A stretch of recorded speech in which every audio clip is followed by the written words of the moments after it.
104.7 FM, the voice and face of the region. Also on Facebook, yes. And also on Twitter, yes. And also on YouTube, yes.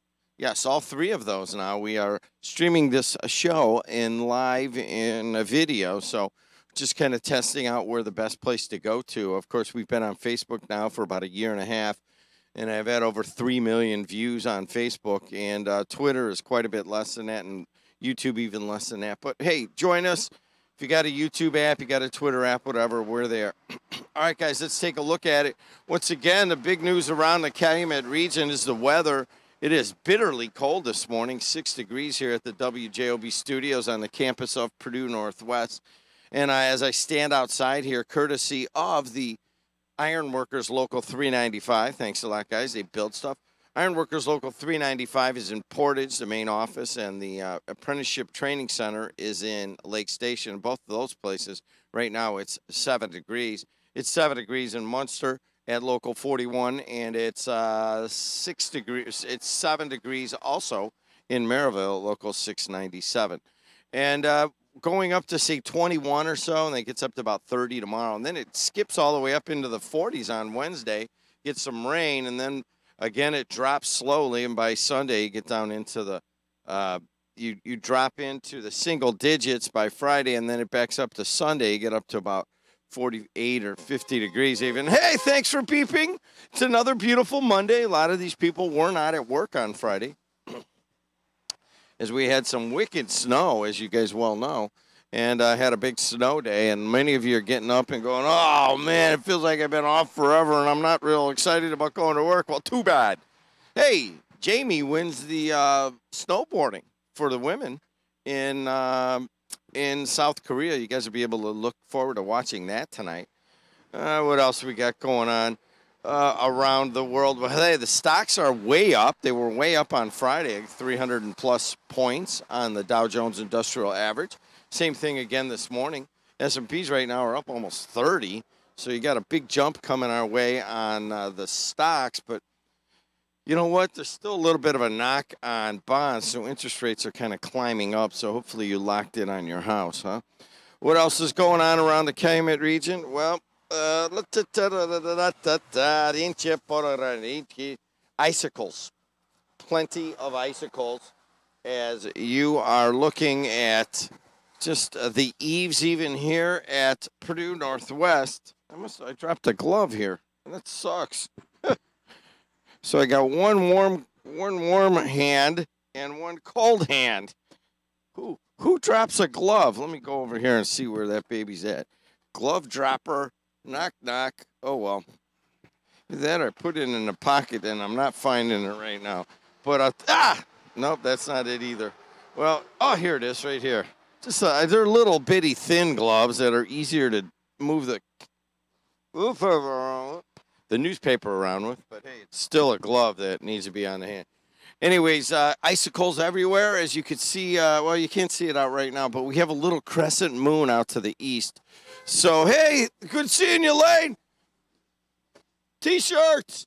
And the crescent moon out to the southeast is just amazing right now. We've had some really cool moons. Remember last week or 2 weeks ago, we had the red blood moon, and I did a little Facebook on that. It was kind of hard to see on the video, but man, it was just like a life-changing experience. But right now you have this little sliver out to the southeast, and we really haven't seen that much sunshine. You might see some today, which would be nice. And we had a little bit late yesterday, and then we should have some sunshine today. And then, of course, the clouds will move in, and we'll get some rain midweek to get rid of some of this snow. Kudos to all of the streets and sands. I drove around a lot over the weekend. I was probably in 7 communities, anywhere from Hammond to Gary to Griffith, Highland, Munster, Cherville, Dyer, St. John, Merrillville. I guess, I don't know, that's probably 8. Hey, what's happening? Get to work on time. People pushing, people shoving, and the girls all try to look pretty. And if your train's on time, you can get to work by 9. And anyways, you get the little BTO once in a while. One time at the no, that was BOC. That was Blue Oyster Cult. Do not confuse the two. Hey, what else is going on around here? We're halfway through the legislative session, and a couple of ones that will affect your lives pretty quickly is the Sunday liquor sales. Many of the liquor stores gearing up for that. That'll be, I think, noon until 8, and that goes into effect fairly quickly. How about this other one where they're thinking of capping, or I guess they are going to, the township boards at $5,000 per year. I think the township boards were in the 20s, or maybe with all in, maybe even into the 30s for just going to, 12 meetings a year, maybe 18 or something like that. If you add it up, it's it's a lot of money a year.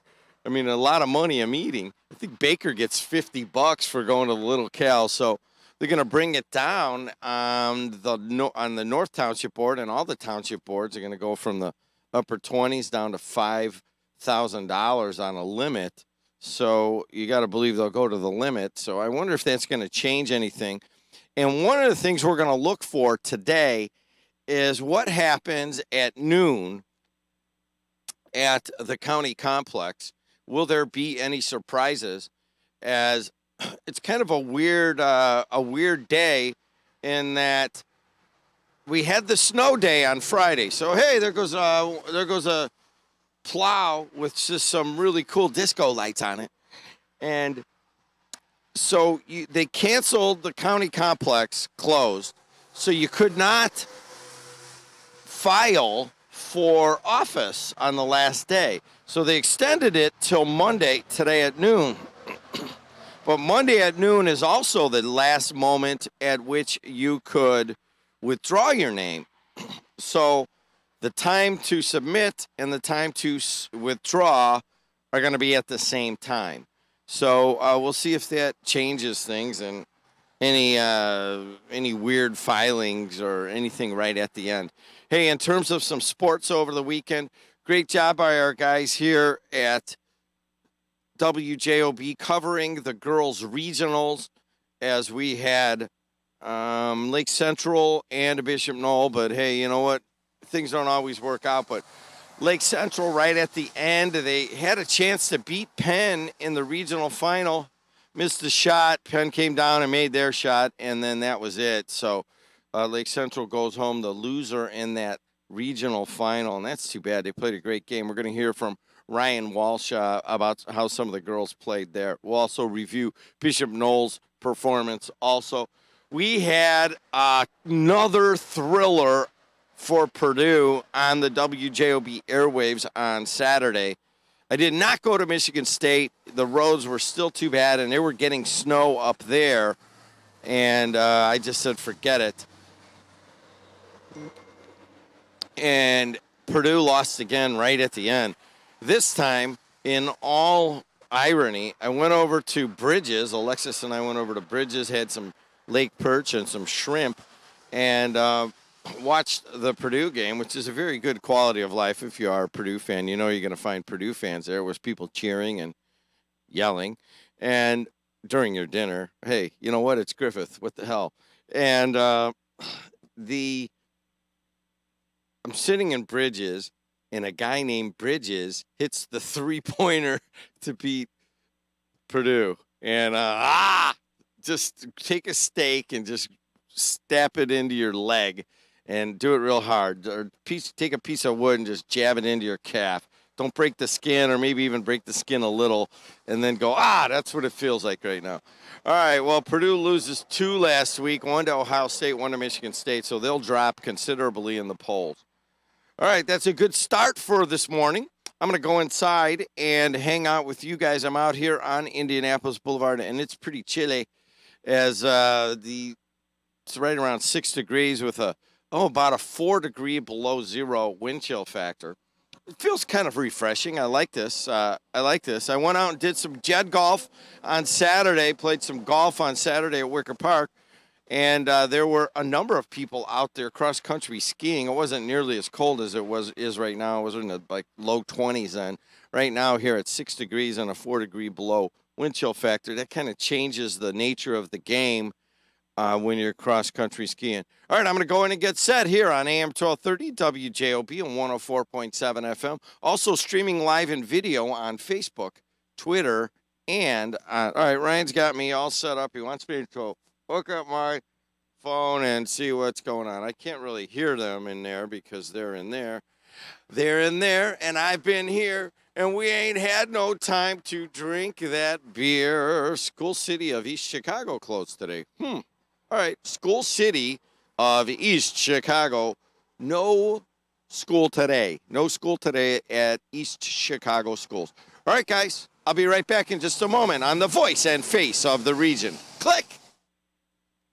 JED's Garden Family Restaurant, located at the corner of Klein and Ridge, is Griffith's locally owned family restaurant with a down-home feel and made from scratch favorites you will love. Open daily from 5 a.m. to midnight, JED's has you covered with breakfast omelets, salads, stir-fry, seafood, and steak sandwiches. In addition to our award-winning lemon rice soup, 4 additional soups are served daily. Along with our recently expanded spirits menu, Mondays are half-price margaritas and Wednesdays are dollar off domestics. Mention WJOB for 20% off your order. We'll see you at JED's at the corner of Klein and Ridge.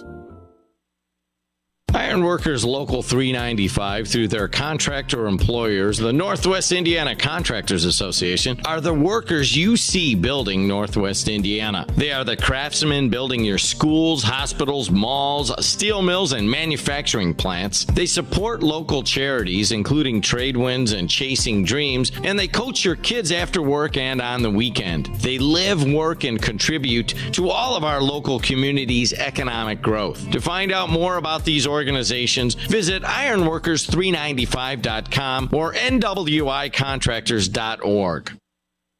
Winter weather got you down? Wish you had a brand new SUV with all-wheel drive? Come check out Napleton's River Oaks Honda, Northwest Indiana's destination for new and certified pre-owned Honda CRVs and Pilots. You can also check out the 2018 Honda Accord. Need another reason? How about a free smartwatch with a test drive? But hurry, this offer won't last. Come find out why you'll get our best deal at River Oaks Honda, right off 8094 on Torrance Avenue or online at riveroakshonda.com. Mapleton, second to none since 1931.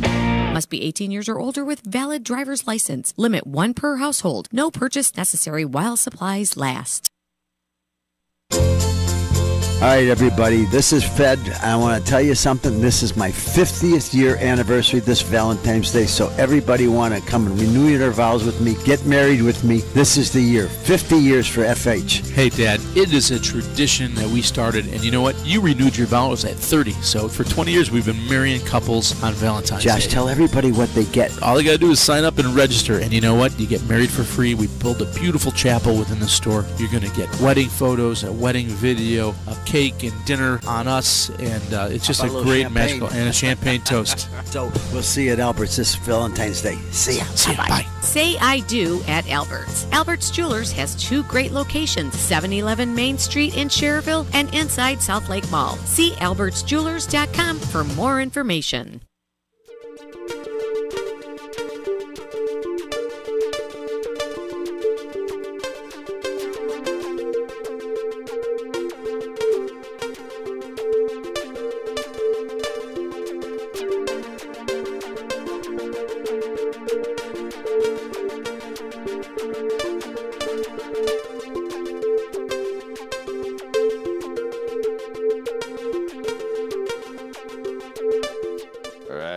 Good, pretty good, pretty neat, pretty neat. All right. Pretty good, pretty neat, pretty neat. All right. What's going on in your guys' world? Let's take a look at traffic. We got some traffic out there. 294 around the city actually looks pretty good. And then you're up until an accident at right before 82nd Street. So that's right after 95th. And what you have there ain't exactly clear. But there's a car on the side over there. and telling you better beware. It's on the left side on the way into the western suburbs there on 294. 80 going east and west looks pretty good. The Bishop Fode's got a problem. So does the Randian. The Bishop Fode had an earlier accident. It's been there for a while. I heard that laying in bed. And that is a left lane blocked on a Bishop Fode right before the Steel Bridge. Okay, nope, that's a different one. Sorry. And this is a left lane blocked right before the Steel Bridge. And that is backing things all the way up from the Steel Bridge all the way to the Kingery Expressway, which is actually 8094. So life sucks, then you die, and there you are already starting it out on Monday morning. How's that feel? And also, once you get past that, if you want the double whammy, and I know that there's at least half a dozen people that are sitting in there in the traffic there on the Bishop Fode that are going, are you kidding me? And the second level is on the Randian, and that is at 63rd Street. And they're backing things up for some reason all the way back to the Merch. So you got two long backups on the way up the Bishop Fode Dan Ryan to work. So that'll be just categorized in the life sucks, then you die. How's that feel? All right, what do you have on Skyway? Skyway looks okay. So does the Indiana Toll Road. The Bowman Academy Expressway across the region on 8094 is moving well. So is I-65, US 30, and Klein Avenue. Quite the different road conditions that we had on Friday when many of you weren't going to work or many of you weren't going to school. It's pretty light out as we had the big snow. We were here. Just about everybody was closed on school. Today, all we have is a school city of East Chicago. And they are closed. Why, Ryan? We don't know. They're just closed. What's that? Broken dish? Road conditions in East Chicago? Who told you that? Really? Road conditions? Wow, that's too bad. So is there a brewing, what's going on in EC? We haven't looked at it. I was made aware that there, I don't know, Ryan, can you look on the website? Is our municipal elections are not this time. That's next year, right? This is county elections, correct? And state elections. So the municipal elections would be the following year. Will Anthony Copeland, get a challenger? And if he did, would it be in the form of Adrian Santos? Would he be, or would it be somebody else? Who's going to challenge Copeland? That would be next year, right? Well, you got to believe that. Well, why is East Chicago not in school? It is road conditions right now. Okay, well, I don't know why. Maybe it's just icier way up north. I don't know what's going on, but let's find out. Somebody tell me why EC is closed and pretty much everybody else is open. Let's see how Crystal's doing. Crystal, what are you doing? Hey, good morning, Jed. How are you? I'm doing all right. Per the superintendent, Dr. Paige McNulty, just because of the way the roads, the side streets aren't completely clear, it would be really hard for the school buses to get down the roads. Your bus stops for the kids aren't completely clear, so they would really have to be standing in the street. So it's just not safe for those that ride the bus to get to school today. Okay. Is that, it's a little bit odd, Crystal, in that pretty much everywhere else has been able to clear their roads enough for everyone to go to school. So I guess maybe because East Chicago is more like tighter streets in some areas and, there's not a lot of areas to walk. I mean, what would set EC apart? You know what? I kind of went down through East Chicago yesterday, and a lot of the residents are plowing their cars out, so they are literally throwing the snow back into the street. So it's just, it wasn't too clear yesterday. All right. Hey, thanks a lot, Crystal. So thank you so much. I appreciate it. Anything else you know? They're open. They're scheduled to be open tomorrow with no problems. And I want to thank you for always remembering my son. Today he does leave for South Korea. He does. And Yes. he is leaving from here or from South Fort Lee, Carolina? Virginia. From Virginia. Yeah. So he's been sent out to South Korea. Any any idea on what his specified term would be? He is actually going at a really exciting time because he's going to be about 5 minutes away from where the Winter Olympics are taking place. So he's still with his specialty of petroleum specialist. He'll be gone for a year. I'm just grateful for technology now that I'll be able to FaceTime and see him as often as I can. I mean, I know when he gets out there, he'll be busy, of course, right off the bat, but just grateful that what we have with technology, I'll still be able to see him. All right. Well, good for you, Crystal. And as always, thanks to you and your son for, aiding in protection of America.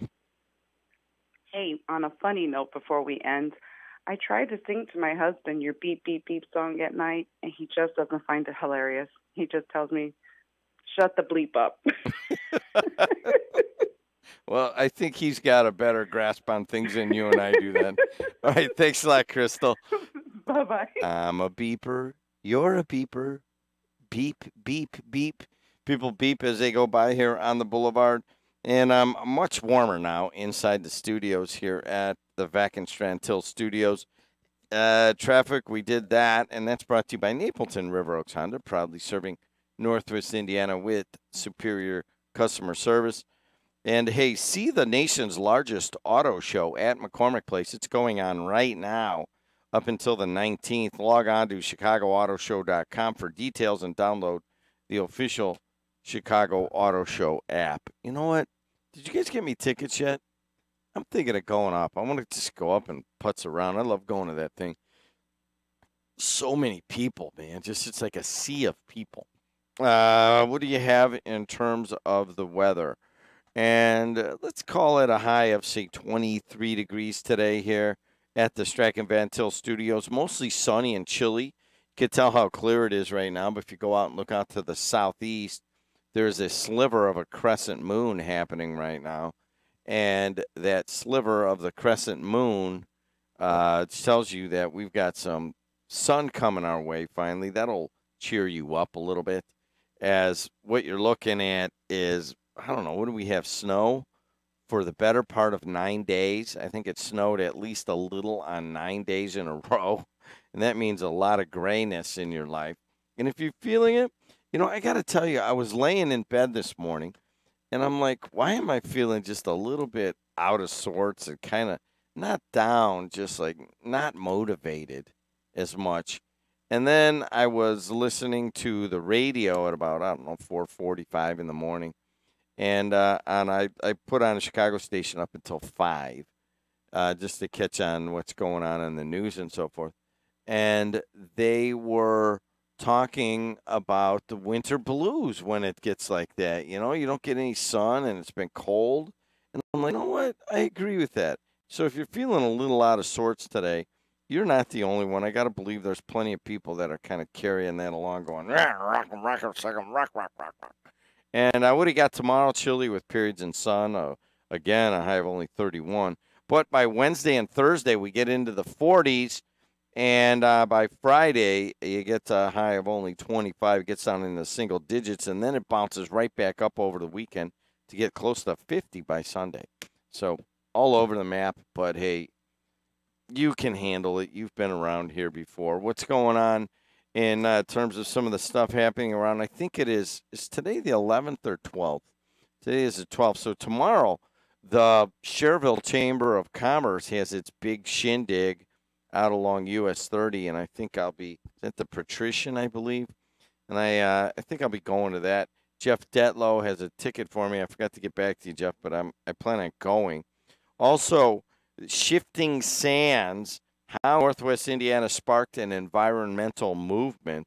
This will be at a discussion on Thursday night at 7 o'clock, and that'll be at Calumet College.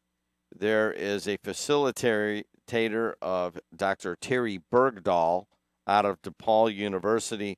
Mike Puente out of WBEZ is going to be there and talking on the panel. Pat Wisniewski, a film director, and is going to be on it. And Ken Schoon, and he's at IUN, the author of Shifting Sands. So Schoon will be there, and the rest of them.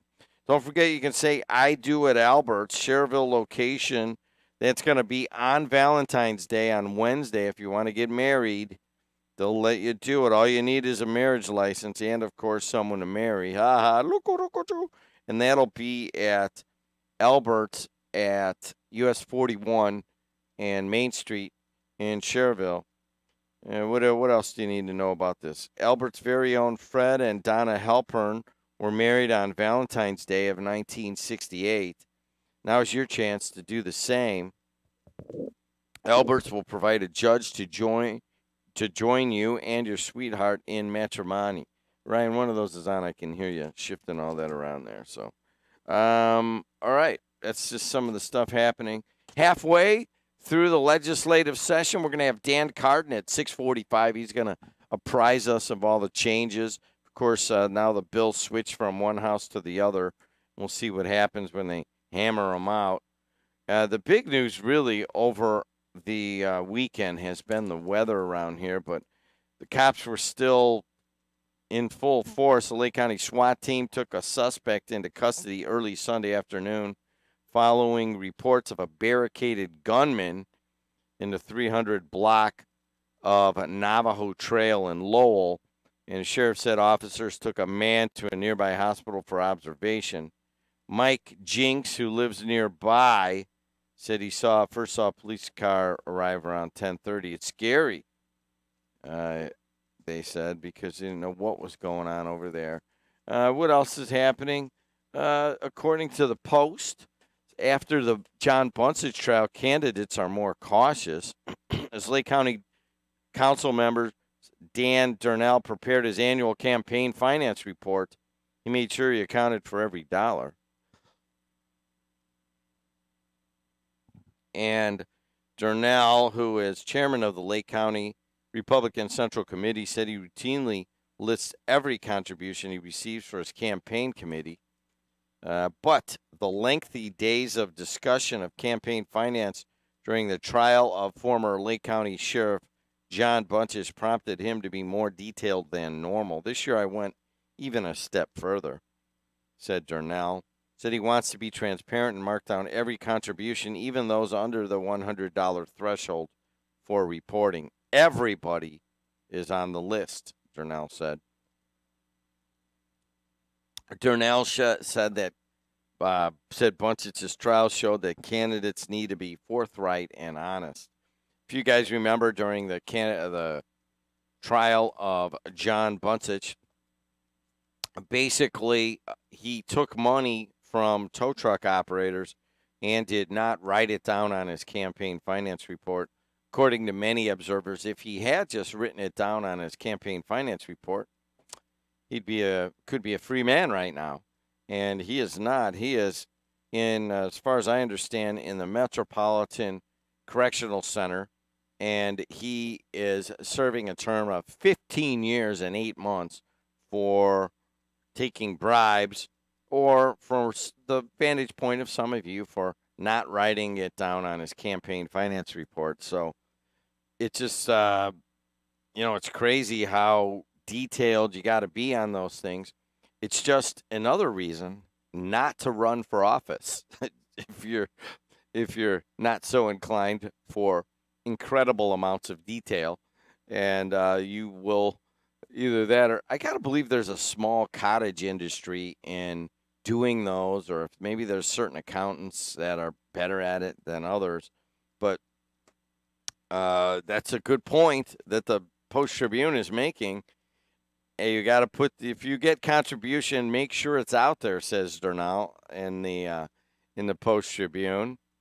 Jim Weezer, chairman of the Lake County Democrats, said he's not aware of any major impact on how candidates filed their reports. But he knows staff members at the Board of Elections have made themselves available for advice. Weezer said he's always told candidates and officials they should be honest with campaign activities and filings. You need to comply with Indiana law, Weezer said. Now, during Bunsich's August trial, federal prosecutors sought to show how the former sheriff's campaign finance practices raised questions. Bunsich was convicted in August for using his office to solicit bribes from tow operators, often in the form of campaign fundraiser tickets. There's really two ways to look at the Bunsich thing. A, it was just a bribery scheme to shake down and take money from tow truck operators. And it wasn't even really that much money in the scheme of things, but around 10 grand or something, like 15, maybe something like that. And they put a guy undercover, Mr. Jurgensen. Scott Jurgensen, the tow truck operator, was undercover for 4.5 years on this thing before they got Bunsich on, I don't know, 15 grand, 10 to 15 grand or something, taking bribes. But a bribe is a bribe, and he got 15 years and 8 months for that from Judge James Moody. Now, the other way to look at it is, do you get 15 years, 8 months for not writing something down on your campaign finance report? And that is the case. One of the fallouts that does not get brought up is that when you hold somebody accountable for either for bribery, or two, for not writing something down on a campaign report, if it's the latter that you're viewing it seems just kind of, it doesn't seem like one of these things does not follow the other. One of these things is not the same.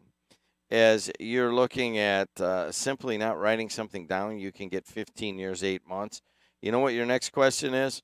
Why in the hell would I run for office in Lake County, Indiana? Well, that's a good question that you'll have to answer. But then again, you'll have to answer yourself.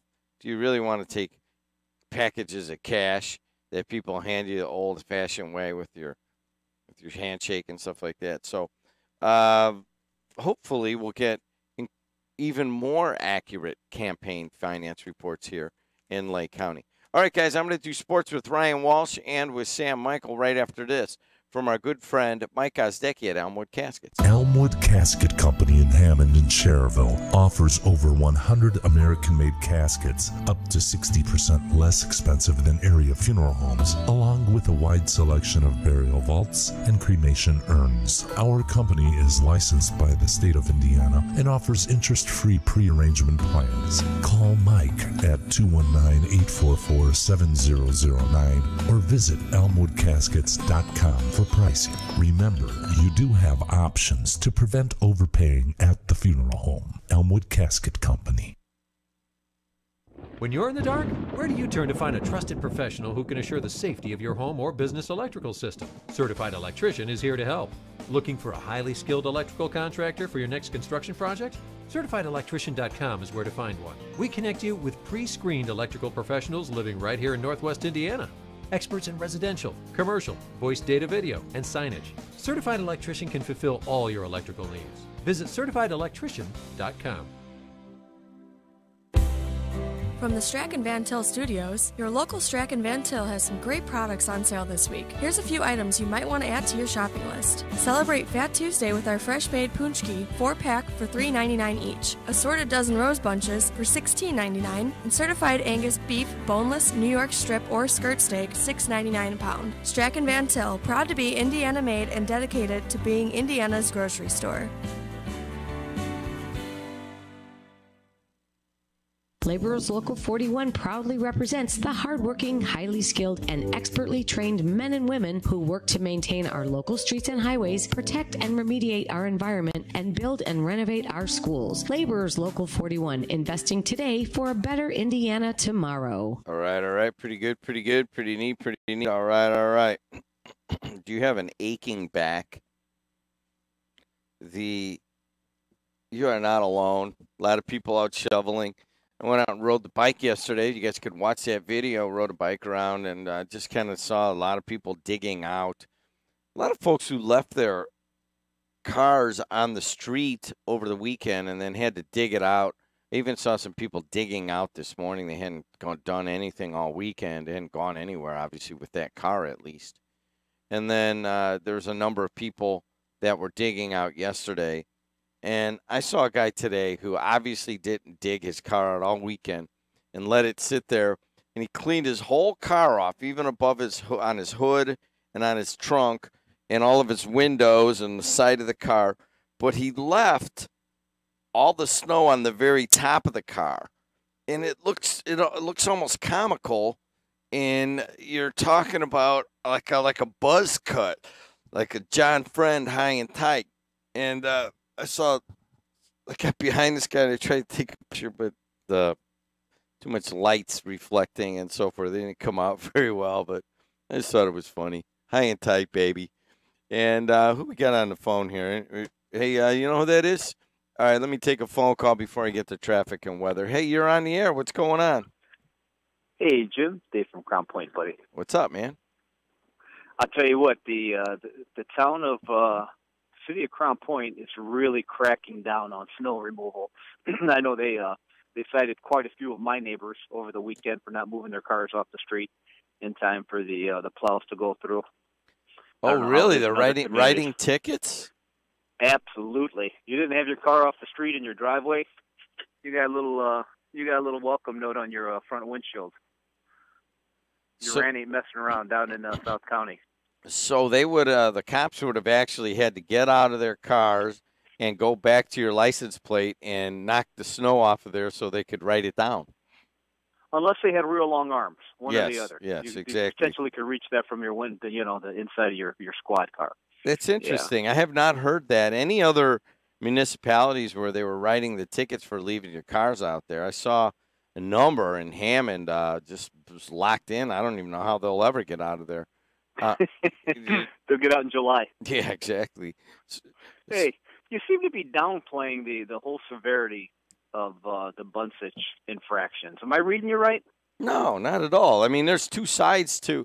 I hear a lot of people kind of shaking their head at what is the 15 years 8 months for not writing something down on a campaign finance report, and that's how some people are viewing this. On the other, there's not enough years to give to Bunsich for forsaking the trust of people in Lake County and taking cash bribes like he did. And so there's two sides to that, and I just present them.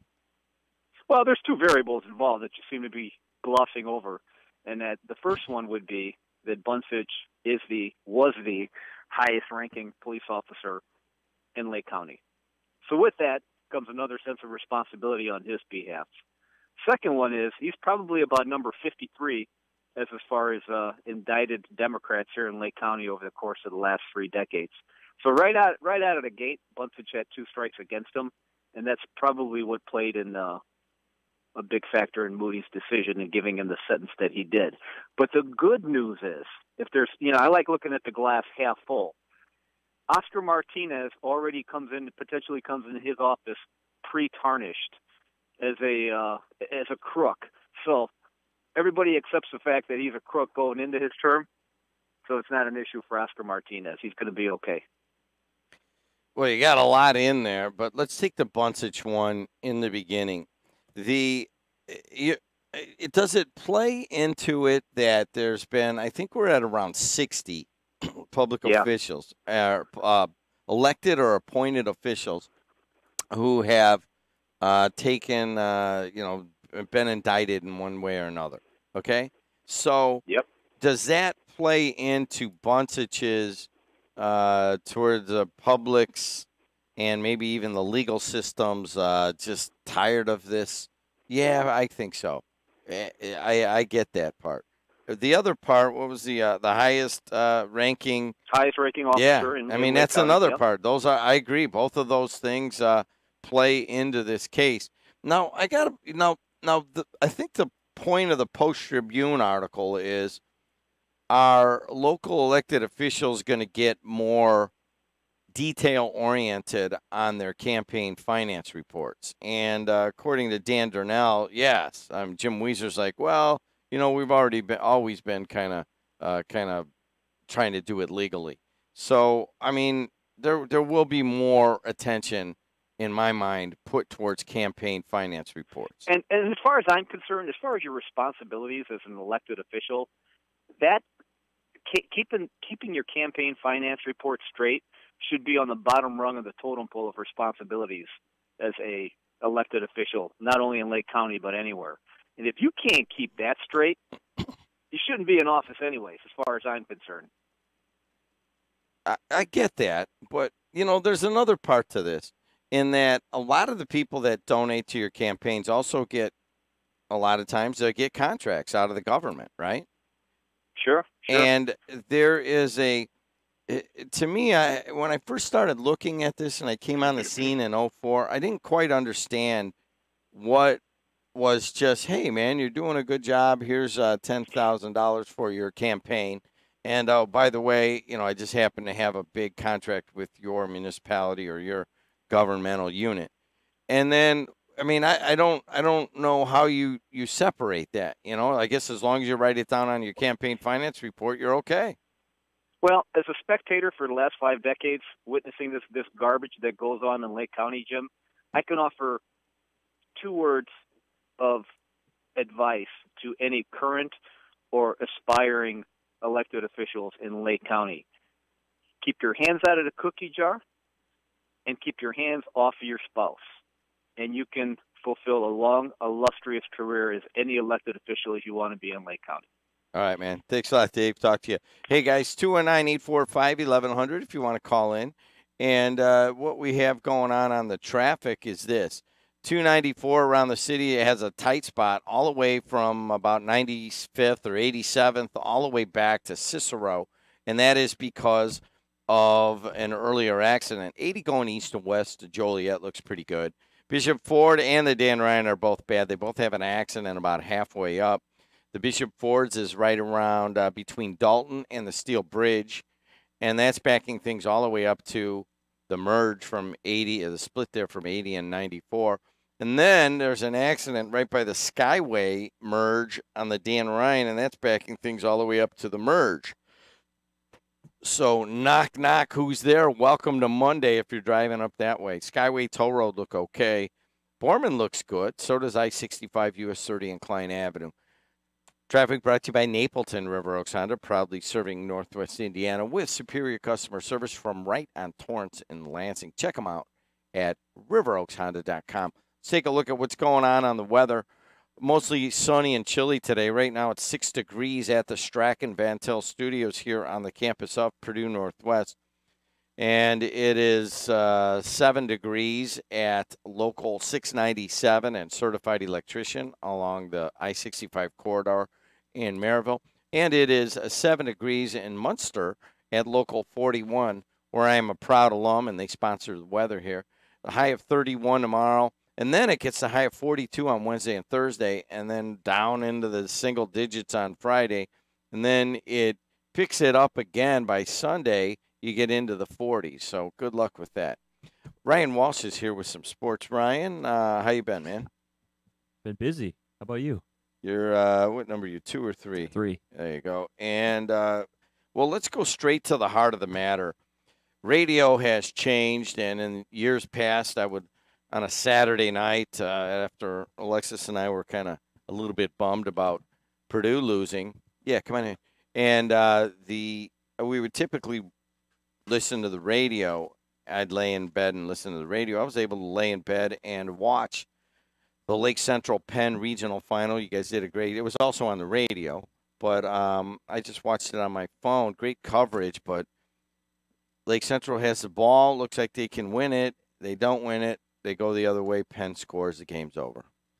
Yeah, they were looking for Doyd, the girl that hit the last shot. They were looking for her to pass. She was kind of a pass-first point guard, and wasn't the case. She put up a shot from about 8 to 10 feet away from the hoop, and that was the deciding basket. Lake Central ran a great play from Coach Joe Huppenthal to get Ledowski up the floor and either shoot or find an open teammate, and she found Robards, and Robards did not hit the shot. Missed free throws and getting conservative with an 11-point lead early on in the game are what they're going to think about for a long time. Lake Central, after losing that game. Lake Central beat who in the morning? Kankakee Valley. Beat Convincingly, just dominated. Yeah, killed them. And then it looked like, I think it was third quarter that Lake Central was up by double digits. And it looked like they were the better team on the floor. And Penn just kept chipping away. Of course, excuse me, Joe Huppenthal, the region guy who was out in the South Bend area, knows Penn well and knew what their strengths were. And he had to know from the beginning they weren't just going to go away. They had that real good point guard. They had the girl down low. And was really, as far as high school basketball games, just a great high school basketball game. Just went the wrong way. Yeah, and tough day again. The girls basketball in the region flames out at the regional level again. All three teams fall in the regional final. Gary Westside in the 3A lost to Northwestern. And then in 2A, Bishop Knoll fell to Central Noble. So no semi-state again. And the Bishop Knoll, same thing, huh? Yeah, they just ran into a good Central Noble team. You know, they beat North Judson. Not many people thought that was going to happen. Big game from Courtney Blakely in the morning. Had 30 points. Second time around, Central Noble really hunkered down on her on defense. Yeah, so neither Bishop Knoll nor Lake Central. We were able to get out to Lake Central. We were not able to get out to Winnemac. It was just incredible conditions. So we were easy. It was easier to take the toll road to LaPorte than it was to try to get down to Winnemac. So we were unable to get to to the Bishop Knoll games, and we do apologize for that. We really wanted to do that, but we did have some sponsors that helped us out with that. And you know what? We put this out late. We didn't find out till the Thursday till the week of sectionals that we were able to even do these games. And we were able to get some of that. We just put it out there, and some people came forward. Ryan, who came forward and just wrote us a few checks here? Yeah, we'll start off with Dan Kalinowski. He's a farmer's insurance agent. He's at 336 East Lincoln Highway in Cherville. Makes your worst days better. Over 32 years of experience as a farmer's insurance agent. He does auto, home, renters, life, or business. He serves Indiana, Illinois, and Michigan. Dan Kalinowski's office is at 219-322-6200. Spikes Lakeside Inn 2. They do 25% off your orders on Thursdays and Sundays. They have their Lenten fish fry starting this Friday. They're located at 21 East Joliet Street Adult Dining. Kuzak Construction. No construction project is too big or too small for Kuzak Construction. Their phone number is 219-923-3007. The town of Cherville, thanks to town manager Bob Volkman and the town council for being a sponsor of Lake Central Girls Basketball. And town of Dyer, thanks to town manager Tom DiGiulio and the town council for being a sponsor of Lake Central Girls Basketball. That wanted us to remind everybody that they have the Harlem Wizards basketball teams coming tonight to Kaler Middle School. 6 o'clock for the doors opening and 7 o'clock for the tip-off. They're going to play some of the Dyer Police Department and some of the staff from Lake Central and Kaler. It's a charity event. And at 7 o'clock, the game starts, and tickets are as low as $10 in advance, or if you wait till they get them at the door, $12. And reserve tickets are $30. Tonight, some fun basketball at Kaler Middle School. All right, there it is. Also want to thank the East Chicago Central football team, who will not be going to school today. If you guys are just joining us, East Chicago schools are closed today, but EC Central football players got out, and they shoveled a whole bunch of walks and driveways for the North Township program there, sponsored by Frank Mervan. They were out all over the place. All right, Ryan, Sam also. How you doing, Sam? Let me make sure, turn yours on here. Sam, you first. You Darvish, yes or no? It's an interesting question. Yes, on the surface, no doubt about it. The contract itself, you'll have to see where that kind of goes. You always get nervous, a guy on the wrong side of 30, even a position player, but especially with a starting pitcher. I guess the good news is nowadays, people almost guarantee a guy's going to have Tommy John, right? And Darvish already had it. So maybe he's kind of had his ticking time bomb issue already. But he's one of those guys that has great stuff, and the guys with great stuff seem to be the guys who unfortunately have the injury problems. I love Theo going for it, right? That's the kind of guy he is. He's all in. He pushed the chips all the way in. He traded his top prospects, the top 2 they had left, to get Quintana last year.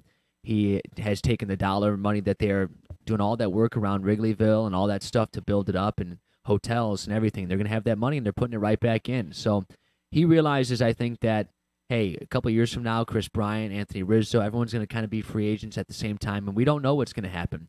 We might be able to sign Bryce Harper next year and then re-sign everybody, or we might lose 2 or 3 guys. But we're going to go for it right now because if you look at baseball, we were talking about this last night, there's really only about 5 teams in each league. Maybe the National League has a couple extra teams on the very edge of World Series competition, but there has never been maybe a better time to go for it than right now. The Cubs won it obviously 2 years ago, and if you look at it right now, if everybody stays healthy and they have no problems, they're just as good as anybody. I mean, there's so many free agents left, you can't really tell what's going to happen, but that signing of Darvish right now, I think people have called it kind of like the icing on the cake, the cherry on top, that last piece of the puzzle, whatever cliche you want to use, you know. The only one concern I still have about their team is the problem that doomed them last year, kind of, and that was their bullpen. And besides Wade Davis last year, they had issues. Now they don't even have Wade Davis at the back end. If Brandon Morrow is the answer and he's solid, they'll be fine. But if he's not, just wait till about May or June, and Theo will go get someone to be the answer. So that's their only problem right now. But even if it becomes a problem, Theo's going to fix that too. Brian Walsh. I mean, yeah, they're going for it, and you know, I have an insider saying that they're going to make a trade soon for another pitcher. That they're not content with what they have. And as far as flaws, I think there's some hitting issues. Last year in the playoffs, that's why they got a new hitting coach. So I would not be surprised if one of these hitters has moved in and out of the lineup. I think that there's something brewing. That's something on the horizon for the Cubs. One of these young hitters is on their way out, and a pitcher is coming in. Well, if you guys will remember, I said early on, I sure as hell hope that the Cubs don't go spend $100 million on you, Darvish. And they didn't. They spent 126. So and it could go up to 150 with. Was just I didn't. I mean, you saw how we did for the Dodgers in the postseason. Right. I mean, he kind of folded. The guy showed his stuff, man. What if he would have done well in the postseason? He would have been getting 200. I mean, he did. I mean, I just you want a guy who's tested in tight situations, and that is not you, Darvish. He has not passed it of late. He had some really good, obviously regular season big wins, and he went the distance and pitched out of a lot of jams. But when all the chips were on the table, man, he did not do well twice. He did well against the Diamondbacks in the NLDS, and he did a great job against the Cubs in the NLCS. But, he did not live up to his expectations. Only retired 10 out of 22 batters he faced in the 2 games combined, and not going to make an excuse for him. But the Astros were the best hitting team all year round in Major League Baseball, and both times he faced them on the hill was a night after they were shut down. And one thing, too, I always heard that they might have had something on him as far as tipping pitches. I don't know if that was true because they always talked about trading for him and that if they were going to trade for him and bring him in, that they were going to fix whatever. But that's an interesting point because I kind of agree with that. And we had conversations where if you're going to choose between one or the other, and who's the other? It's Arrieta, right? The guy who was already in your clubhouse, the guy who was wearing the uniform for the last few years, who knows everything. Why mess with a good thing when you already have it? And he's proven, maybe only in 5 or 6 innings these last couple of years, but he's been a big-time pitcher that's going to get you through 5 or 6, no problem, and keeping a game. Darvish was blowing up early in games, and that leaves me to believe that Jake Arrieta thinks he deserves more money than you, Darvish, because I heard last night that the Cubs called him before they finalized that offer and deal with you, Darvish, and told him, we'll go the 6 years with you too, but if he didn't go and they went with Darvish instead, who, again, they're like a month apart in age. There's no difference there in age. So you're not really saving yourself by going the extra years with a younger guy because one of them's not young. Darvish is by a month. So they called Arrieta, and it sounds like he might have wanted more, which he's not going to get from anybody. Scott Boras being Arrieta's agent hurt Arrieta coming back to the Cubs. That's the difference in Darvish coming to Chicago and Arrieta not coming back.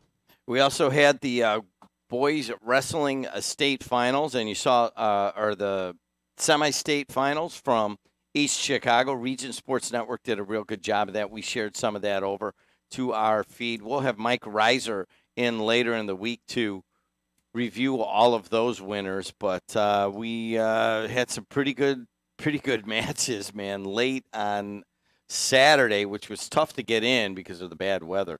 I don't understand how they can have.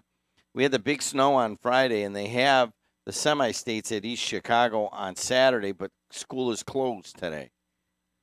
School's closed on Friday as well. Yeah, I don't. But anyways, it's closed in East Chicago, and they're making a safety measure there. But wrestling semi-state lived up to its expectations. Yeah, and like always. Lowell's Andres Moreno, that 113-pound class, stayed undefeated, and Hoburg's Zach Vitor, 170-pound as well. So 2 region guys in Lake County stayed undefeated. A couple of Chesterton guys are undefeated as well. I want to say congratulations to Kay Foley, a swimmer for Munster. She won the 500-yard freestyle state champion from Munster, only a junior. So congratulations to Kay Foley. And if anybody knows her, let's get her on the morning show. Anybody else? Anything else, guys, sports-wise? Indiana won on Friday night over Minnesota. Purdue, tough loss on Saturday to Michigan State. Tonight we'll have the NCAA Insiders. We've been bumped a couple of the last weeks with Big Ten Network and the Big Ten trying to jam in some Monday night games and Friday games. We'll have John Pagatti back. His team's on a roll. They won big on Saturday. And then we'll have Sunday night. We have the boys basketball drawing show. It's at 4 o'clock to 6 o'clock, and it's going to lead us right into the Purdue pregame show, and then Purdue plays Penn State on Sunday night. So it's going to be a lot of basketball on Sunday, high school and at the college level.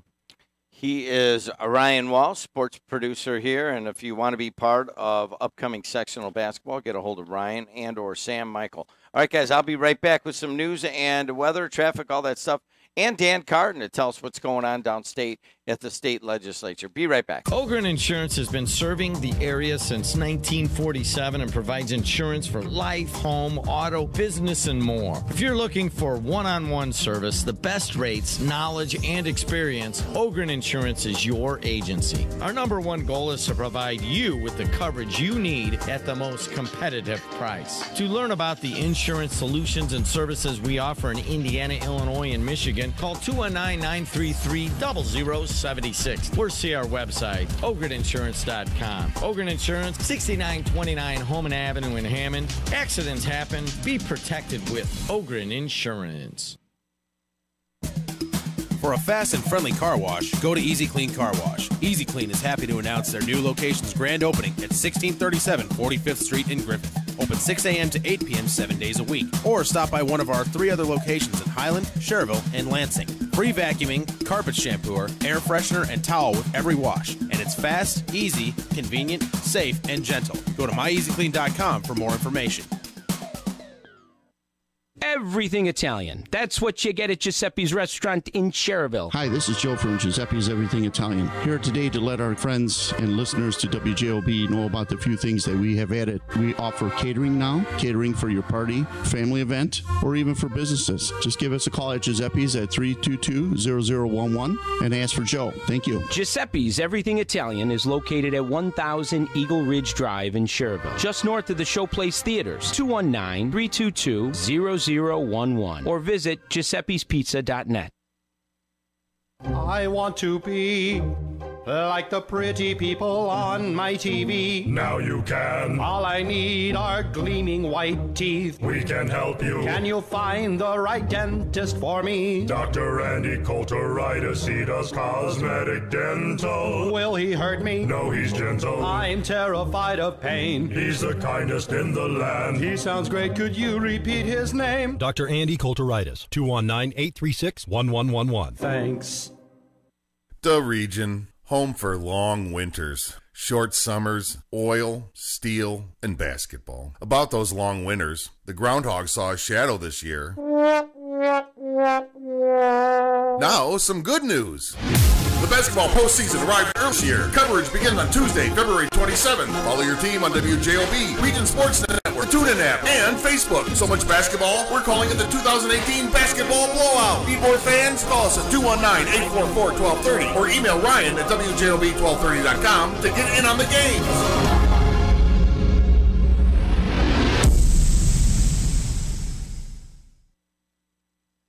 This is Dr. Mary Tilak, and you're listening to WJOB, AM 1230 and FM 104.7 in Hammond, Indiana. From the Strachan Van Til Studios, your local Strachan Van Til has some great products on sale this week. Here's a few items you might want to add to your shopping list. Celebrate Fat Tuesday with our fresh-made punchki 4-pack for $3.99 each, assorted dozen rose bunches for $16.99, and certified Angus beef, boneless, New York strip or skirt steak $6.99 a pound. Strachan Van Til, proud to be Indiana-made and dedicated to being Indiana's grocery store.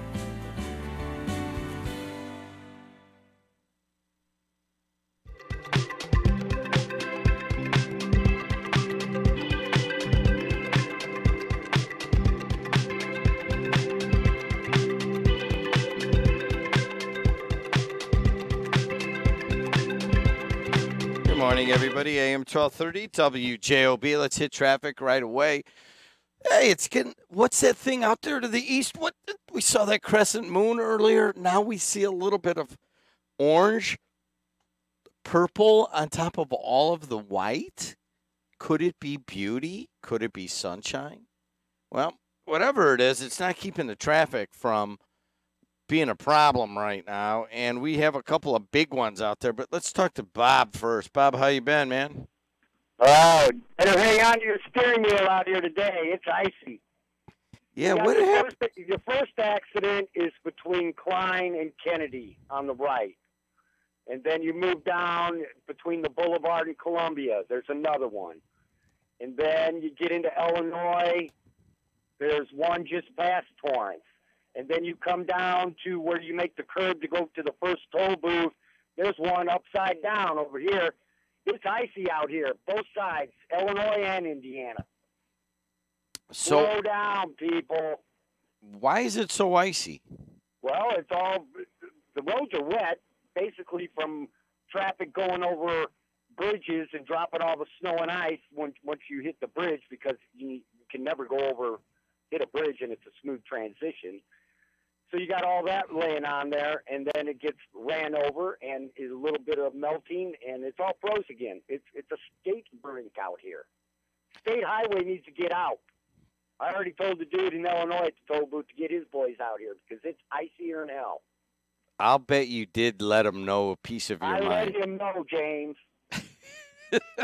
Hey, Yes, man. I did. Hey, did you spend the weekend shoveling snow and moving snow around or no? No, I called the one oldest boy and then the one other older boy who still lives in the house. I stood at the front room window with a cup of coffee and some dailies and watched them shovel. Oh, that just sounds like a little slice of heaven. Yes, it was. All right, man. Thanks a lot, Bob. Later. Talk to you. Hey, it's slippery out. You heard it from Bob. Aren't you glad you're not that toll booth operator, huh? All right, guys, let's talk. I got to give quick traffic before we go to Dan. I'm a little behind. 294 around the city is a problem. An accident around 82nd Street has it backed up all the way to 57. 294 is a mess. 80 going east and west looks pretty good. Now, the Bishop Ford's a mess, and that is from a bad accident earlier right past Dalton, between Dalton and the Steel Bridge, backing things all the way up to the 80-94 split right there by Torrance. So, yikes. And then once you get past that, you have it back all the way from 67th all the way back to the merge on the Dan Ryan. Now, let me give you here, I have some texts that are coming in, and all you got to do is text me to 219-845-1100 with all this stuff. All right. A car upside down at ramp to westbound 80, and that's the one he was just talking about.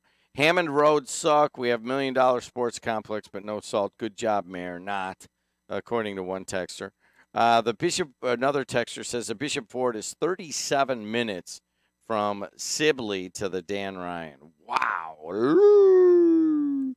That's a long time. South Shore late in Hammond. Help, I'm freezing out here. What's going on with the South Shore, Ryan? And Dan, just hang on, will you? We got all sorts of stuff happening around here. What do you got, Ryan?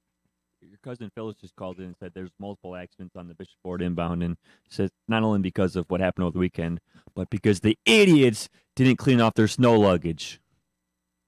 Just paraphrasing cousin Phyllis's upset demeanor this morning. Is that cousin Phyllis's?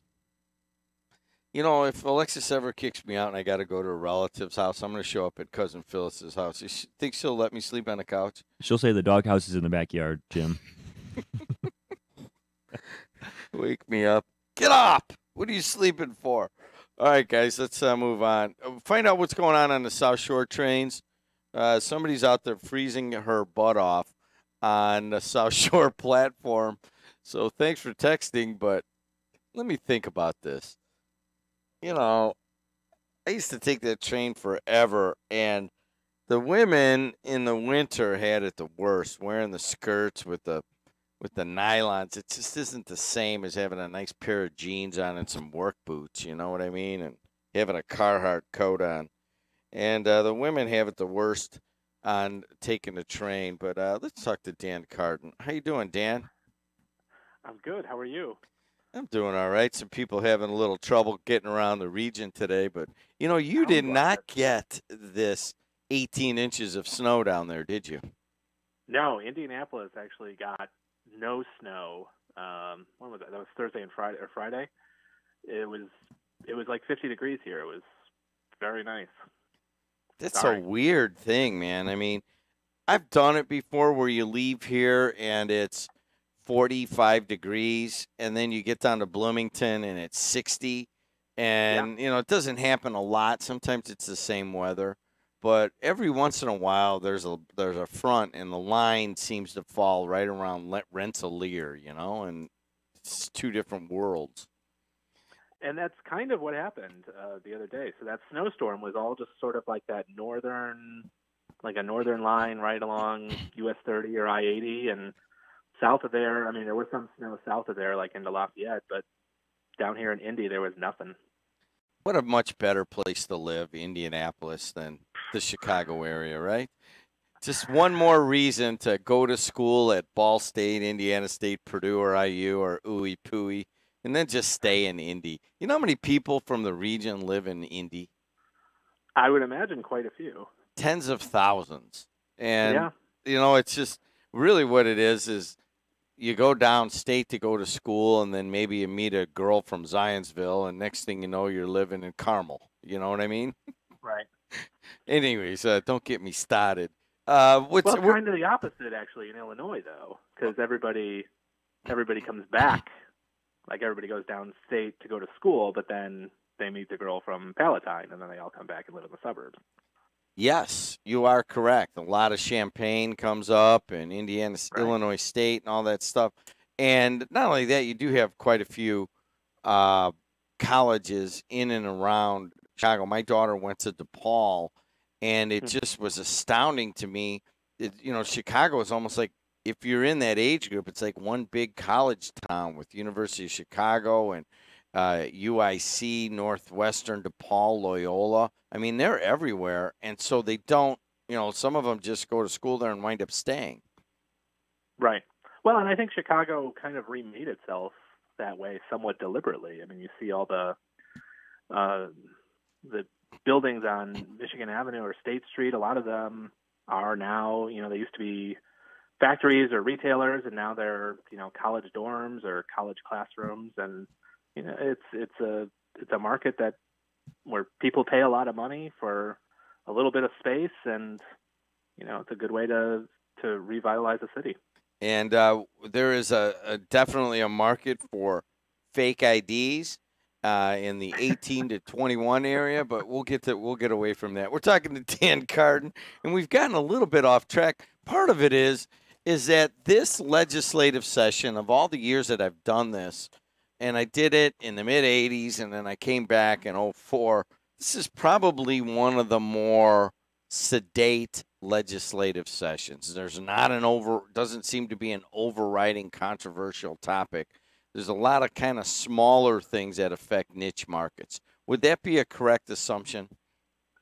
Yeah, definitely. Compared to years past, there really isn't that big shiny object that everybody's been focused on. If you remember, last year was road funding and infrastructure. A few years back, we had right to work. We had the anti-gay marriage amendment a couple of years ago. We had RFRA, the religious freedom legislation that Governor Pence was trying to pass. This year, it really is kind of sedate, like you were saying. Governor Holcomb did try to make workforce development the big focus. He said it was the most important issue of the decade, and the Republican legislature was just kind of like, meh. So it's, it's interesting to see, what's going to come up in the next 5 weeks as we move towards adjournment and the elections. I guess one of the reasons that I'm saying this is I read your article on this morning, just kind of, punching around with a bowl of Cheerios, and there was a quote in there, and I just found it, that you used from Terry Gooden out of Austin, Indiana, who says, "This session has been somewhat like a big yawn followed by a loud snore. We are doing nothing except marking time." I'm like, well, aren't we paying you to mark time? So don't say that again, Terry Austin. But here's what Terry goes on further. There is no willingness to do anything except less than the bare minimum. And when we do act, it's for things that shouldn't be passed in the first place. Who is this Terry? Is that a man or a woman? That's a man. He's the new House Democratic leader. Remember, Scott Pilaf from Michigan City had been the Democratic leader. He stepped down from that post because he's not planning to run for re-election in November. So Terry Gooden got picked for that role from the House Democrats. And, his role is to somewhat criticize the Republican supermajorities. So what he's saying is that there's a lot of policies that could be taken, that the General Assembly could be doing. They could be increasing the minimum wage. They could be doing redistricting reform. They could be taking more deliberate action to fix the Department of Child Services. But, he's saying that none of those things are happening, and they're just focused on Republican priorities, as you would expect in a Republican legislature. But, he has to say something. It's his role to sort of criticize and point out the flaws of what the Republicans are doing, and in his mind, hopefully get some Democrats elected. So that's what he's doing. Dan, I don't want to laugh at you in this regard. I just want to smile at thinking that you're sitting there on a Thursday morning and it's 20 degrees in Indianapolis, and you're looking at a legislative session that is really producing no obvious news. And so you've got to go and you've got to spin something that becomes interesting read for us up here in Northwest Indiana. And I've been there, done that many, many times, sports, news, all sorts of stuff. And that's when you're working. That's when you're working, when you got to dig and you got to dig and you got to dig and find that nugget that, that people do find a little bit interesting. Did you catch my in-depth report on the state insect the other day? You know what? I saw the headline and then I glossed right over it, so I missed that one. I'm sorry. This is a top priority for the governor. Yes, tell us about the insect one. I did see the headline, but go ahead. Yeah, so there's these school kids in Lafayette that have been trying for the last 3 years to give Indiana a state insect. We're apparently one of the few states that doesn't have a state insect.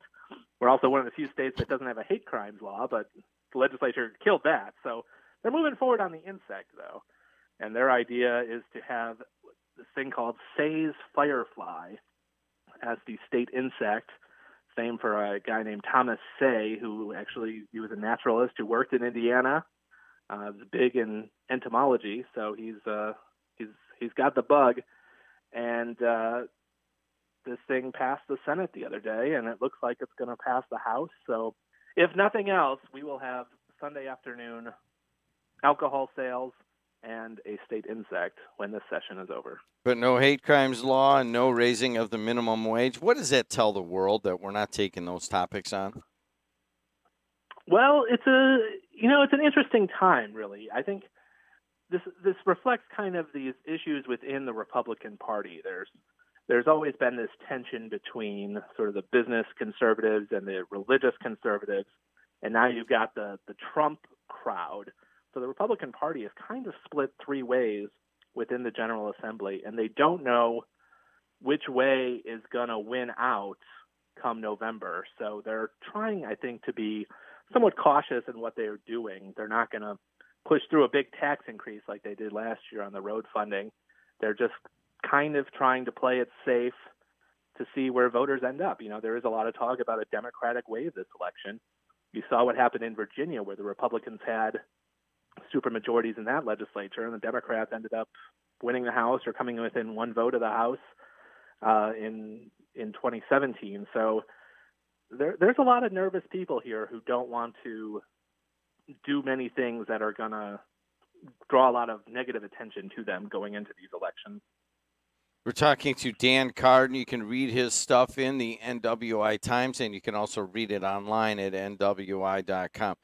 You know, I think we were talking last time, Dan, that there was no Democratic sponsored sponsor out of any bill in the entire legislature. And then I saw the one liquor license bill for the liquor licenses in Munster was sponsored by Frank Mervan III, or at least co-sponsored on that. Tell us about that one. Yeah, so the town of Munster is doing this big development over in Centennial Park. It's actually right by the Times building. It's kind of a big mess over there right now. But what they're trying to do is, kind of create their own downtown, and they want to put some restaurants in there.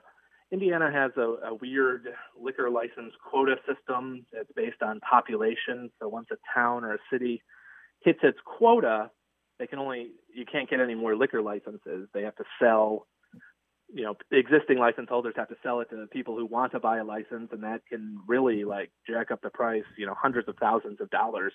Some of the licenses in Cherville go for hundreds of thousands of dollars. So what Munster is doing, and what the General Assembly, the Senate at least, is on board with, is adding 3 new liquor licenses just for this Centennial Village area, and that would allow 3 restaurants there that would be located in the Centennial Village development to sell liquor, and they think that'll lead to more economic development, and the Indiana Senate agrees. Now, I've never heard of that, to be honest with you.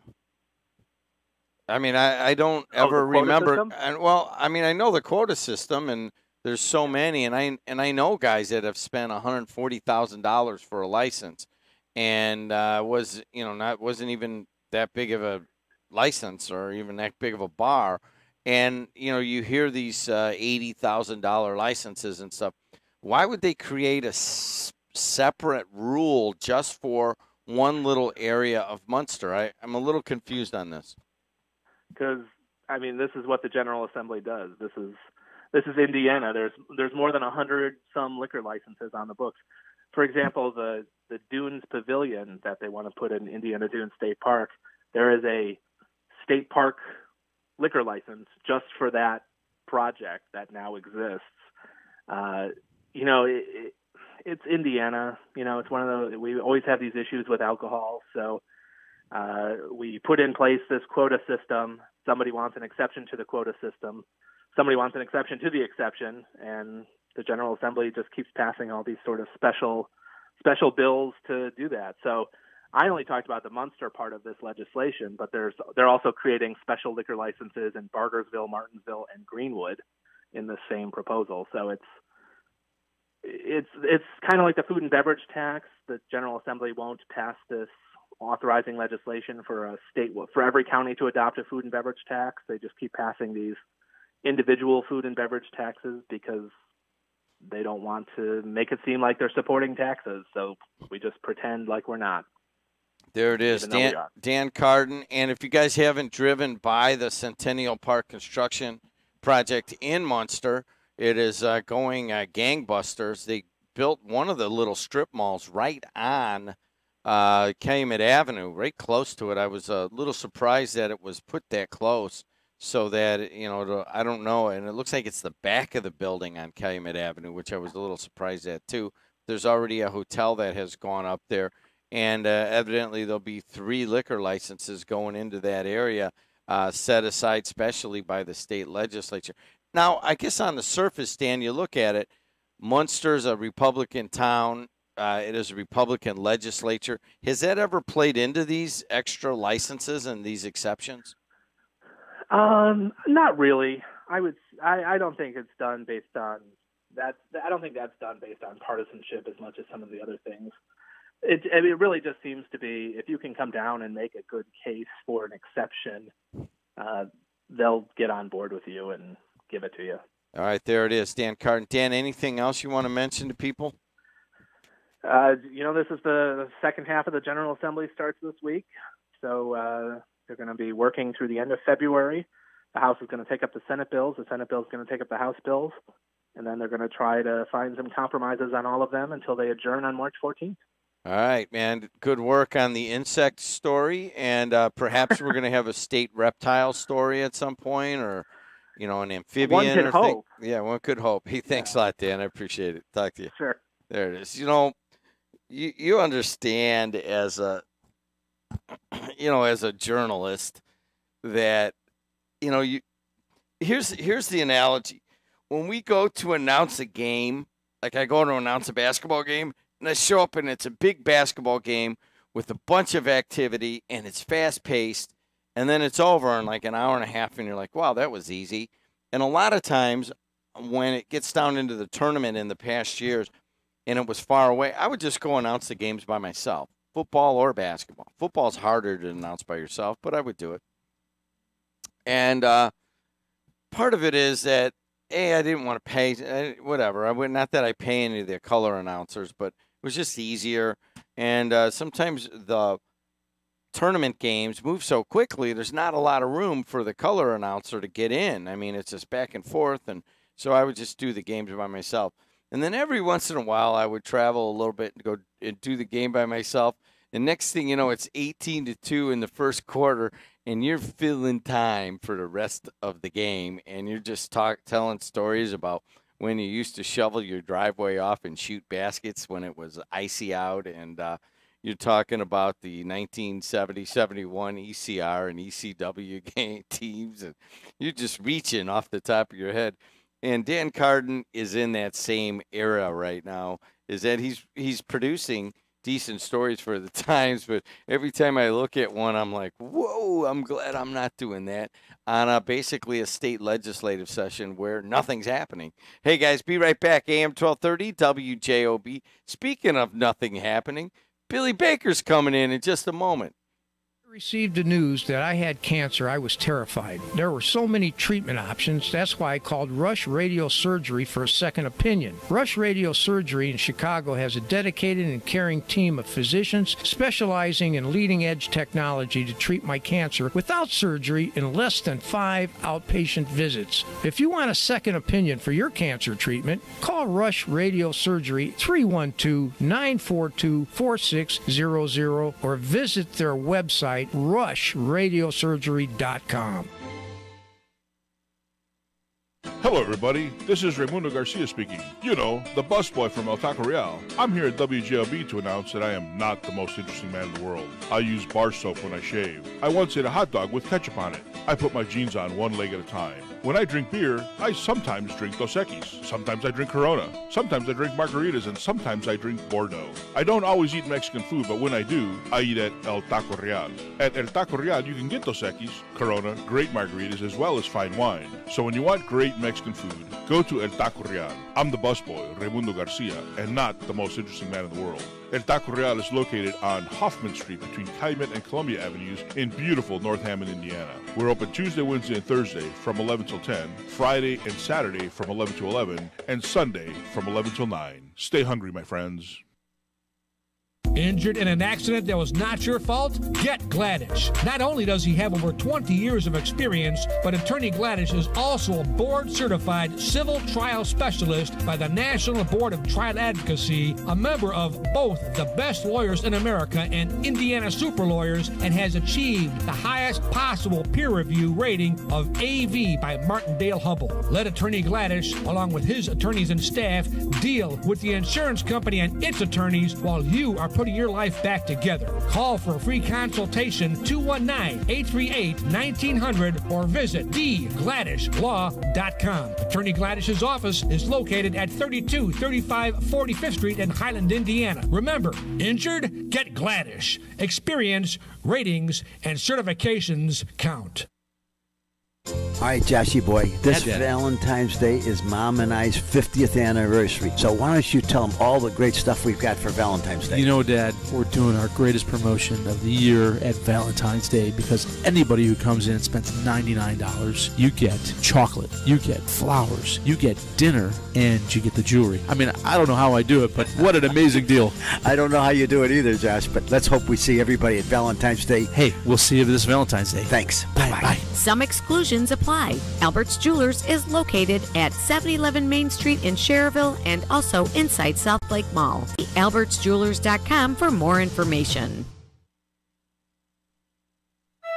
From the moment you walk into the Family Birthing Center of St. Catherine Hospital, you will be in good hands. Our skilled obstetricians, knowledgeable practitioners, and compassionate nurses will guide you throughout the birthing process. Expectant parents are welcome to tour our beautiful facility and meet the staff. We have several tour dates on Saturday mornings at 10 a.m. each month. Registration is required by calling 219-392-7900. Schedule your visit today at St. Catherine Hospital, located at 4321 First Street in East Chicago. East Chicago schools are closed, and Dan Carden and I both don't really have that much to talk about. So if you want to call me, 219-845-1100. We do have plenty of traffic, bad traffic, but how much can you go with that, huh? And any news about I-65 northbound, Jed? I did not get on at 61st because traffic is backed up past Route 30. Let's take a look at that right now, my friend. And there is no discernible accident or anything. It is just, well, let me get to that. Let me start up here on the left. And let's go with 294 up to O'Hare. What a drag it is going to O'Hare. What a drag it is going to O'Hare. And that is from 82nd Street all the way past 57th, which is almost like, I don't know, 135th, so probably 50 city blocks. It is Gop and Stowe all the way up 294. So if you're going to O'Hare and you're just you got a hall pass and you're going on vacation this week, well, bad. You might miss your flight.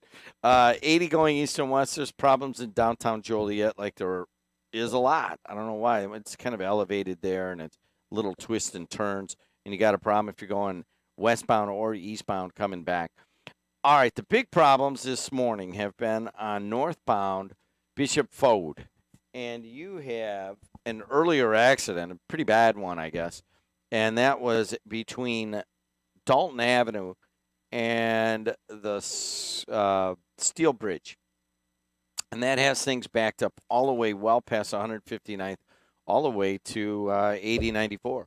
And there it is. Sorry about that. And then further on, as soon as you get close to the merge, 115th all the way up to 67th.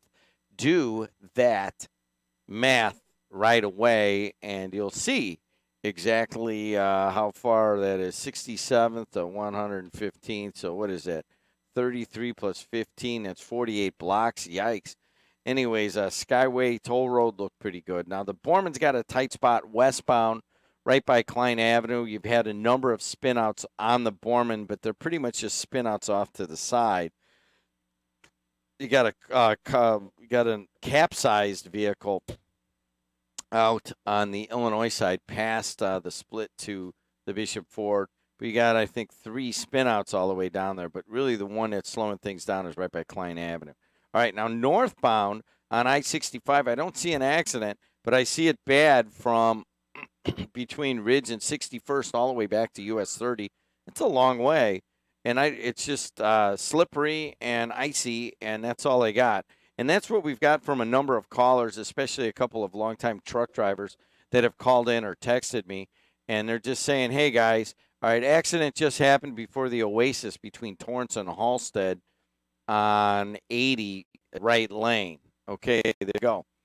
Also, we have reports of delays on the South Shore trains. And if you're out there freezing your butt off, I've been there, done that. I've lived that life for 18 years. And sometimes you just go back and you get in your car and you drive away. But for the longest of time, Alexis and I, due to budgetary restraints, had 3 kids in the house and just one 2-door car. And she had to take me in the morning or I'd get a guy like Mad Mac or Trevor Domazet to pick me up. And there was a lot of standing on the platform, and then every once in a while begging the people that were on the platform, somebody that's leaving, hey, man, you got a room in there, and take you up to the city. And invariably, they were very bad drivers and smoked in the car. But then that's another lifetime altogether.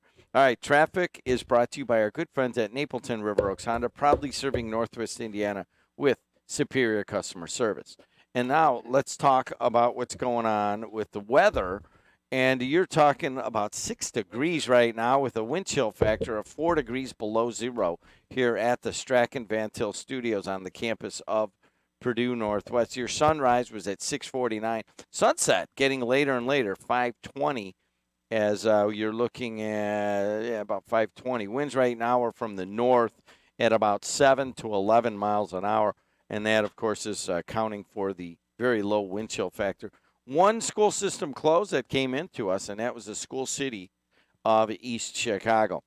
Mostly sunny and chilly. It may get up to 24 and be sunny, so a perfect day for a little JED golfing around Wicker Park, so I should be out there later. And Billy Baker's going to love this one. Do not comment yet. Well, I'll tell you after. Oh, I'm commenting. No, you're not. I'm commenting. I'm telling you. I'm commenting. And high of 31 with chilly tomorrow again. But then, the whole show today about nothing? Yeah, Wednesday and Thursday. It's like a Seinfeld episode. Exactly. And a real bad one, too. 42 is your high on Wednesday and Thursday. And then on Friday, it gets down into the single digits again overnight. And then by Sunday, it gets into the mid-40s. So life is just crazy. Hey, it's crazy. All right, Baker. Weather is brought to you by our good friends at Local 599 of the Carpenters Union.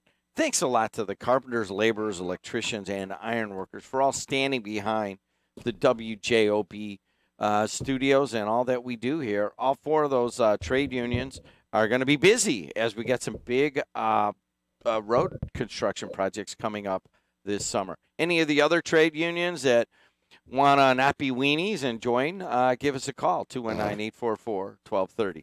All right, what do you got to talk their language. I mean, is that part of what you're learning at college? I am learning how to do marketing. That's really good. Baker, you've given me a ton of advice over the years. Why didn't you tell me to go back to MBA school? I swear, I'm like, every day it's like, oh, wow, I should have done this 14 years ago. Hey, let's take some phone calls. My childhood chump of a friend whom I've known in about 47 years is just here in no official capacity other than we really don't get to see each other that much other than Monday mornings. And neither one of us are morning people. That's what's hilarious. Tell me about it. Now that we're old, I mean, it just doesn't matter. I'm like, I don't care what time it is or where I am. I'm on vacation. It's 5 o'clock. I'm waking up. All right, let's hear Keith from, let's see what Keith says here. He has sent in a Hey Jed message. What'd you say, Keith? Hey, Jed. Tell everybody to stay off the Bishop Ford this morning, Monday, the 12th. There's spin-out accidents on 159th, both inbound and outbound. At 130th inbound and on the Steel Bridge. It's a mess. All you guys have to do is download the Hey Jed app and send me that on your phone. It's a lot easier than waiting on the line and stuff. Hey, we got a whole bunch of people, Baker. Can't hear? Huh? You know, huh? That's another thing they teach you at school not to talk about. Is this on? Hey, will you fix his headphones? I mean, I can't hear. Is this on? Hey, go to this. You know, you're supposed to go to break and do all that stuff before. I mean, after this long, and I don't want to be, too aggressive. Why you got to be so nasty to me? They're working fine, Baker. He just picked them up and look at them. Hey, Mark, what's out? What's going on out there? Hey, what's going on, Jim? You got a accident. It's right now. It's not causing no problem. It's like right off of where 294 and 94 split off. It looked like it was a 4-car accident, but it was all the cars. They was on the shoulder. It looked like they were trying to work everything out. But you got to be careful out here because you have a kind of a slickness to the road, and then the vehicles just got some height to them. like these trailers and stuff, as they driving, you got that snow blowing off, and that's swirling on the road, causing some problems. Plus, with the coldness on the road, it's causing the slickness. So you definitely have to use some caution out here, because if you don't, if you get too comfortable, you're gonna wind up spinning out, and that's gonna be a problem.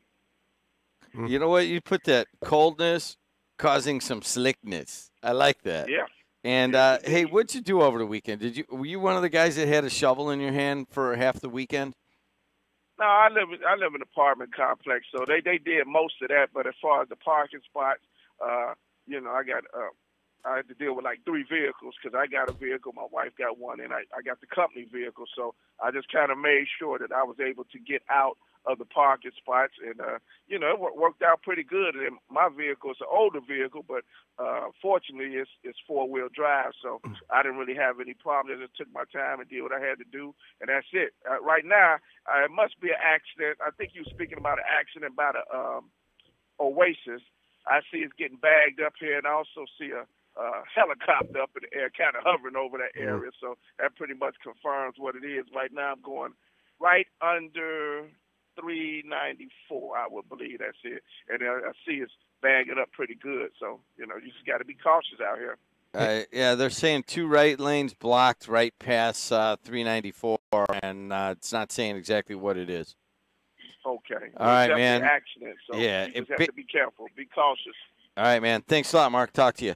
219-845-1100. Baker, you going to be careful on your ride out there? I'm always careful, Jimmy.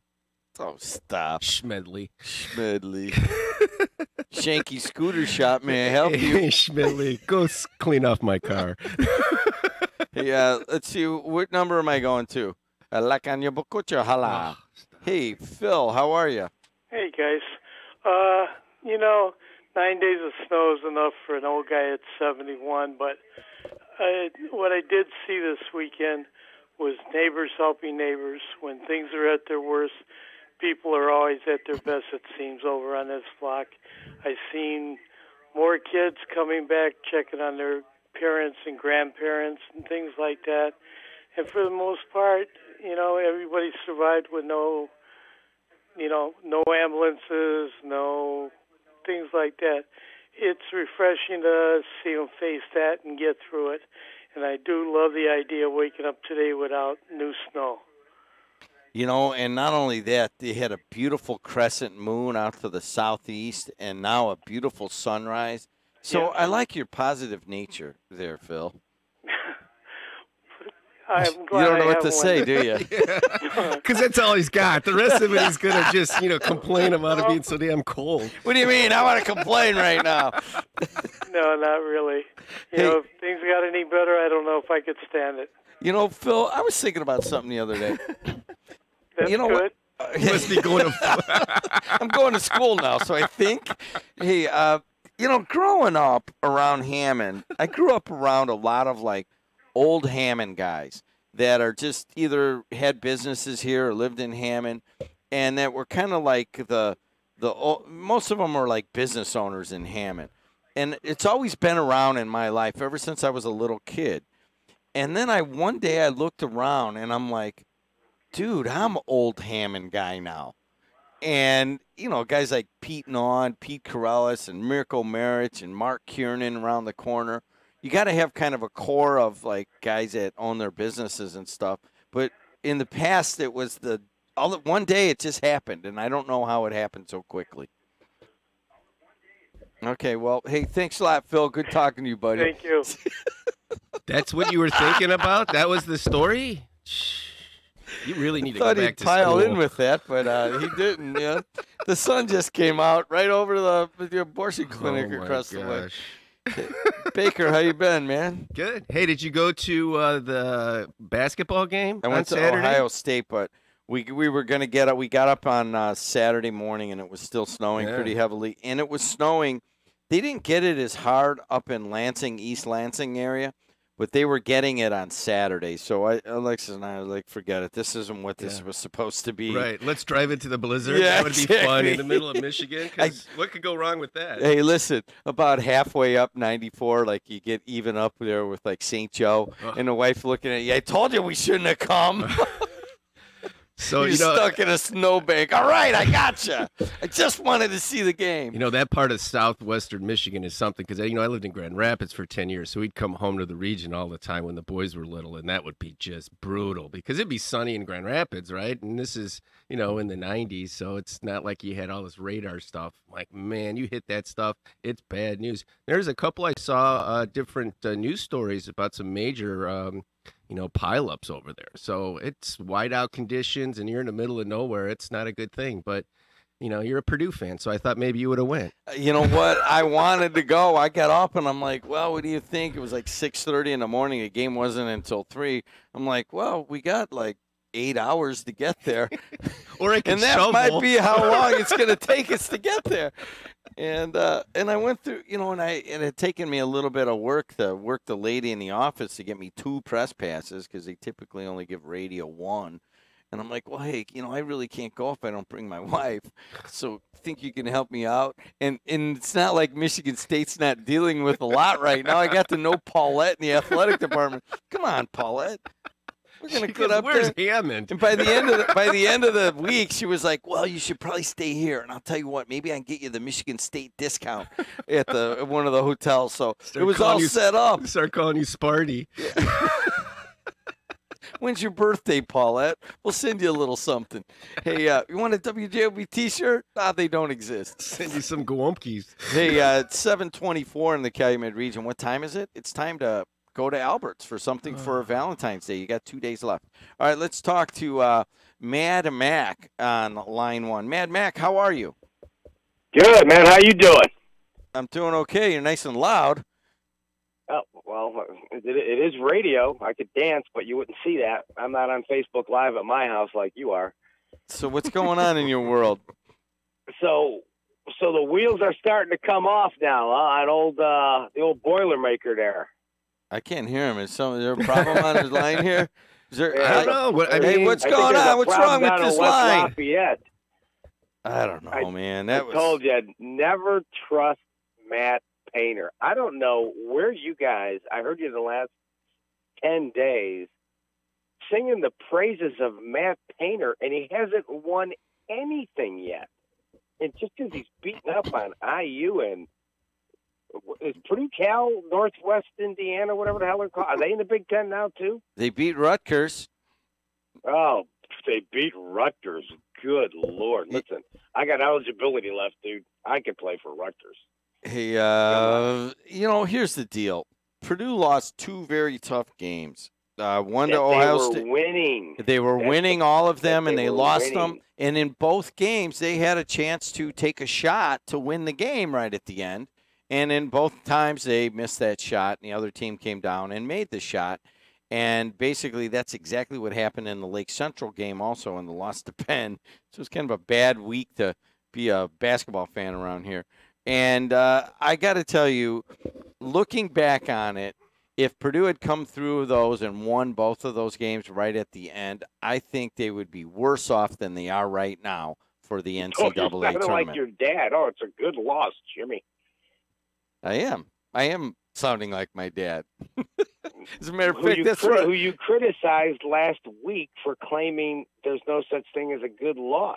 Hey, now listen. You're doing the same thing. After you digest it, Purdue lost 2 tight games, and I don't consider them good losses, but I don't know if they're in any better or worse situation emotionally and mentally going into the tournament than they were at the beginning of the week. Yes, they lost the games. I didn't want them to lose, but I don't know. For some reason, they almost had to learn. Maybe Matt Painter had to learn how to handle it right at the end. And one of those is going to having Isaac Haas play the whole game and then going to him when the game is tied and not having any other possible offensive rebounders down there is not the way to do it. They didn't have anybody. He missed his shot.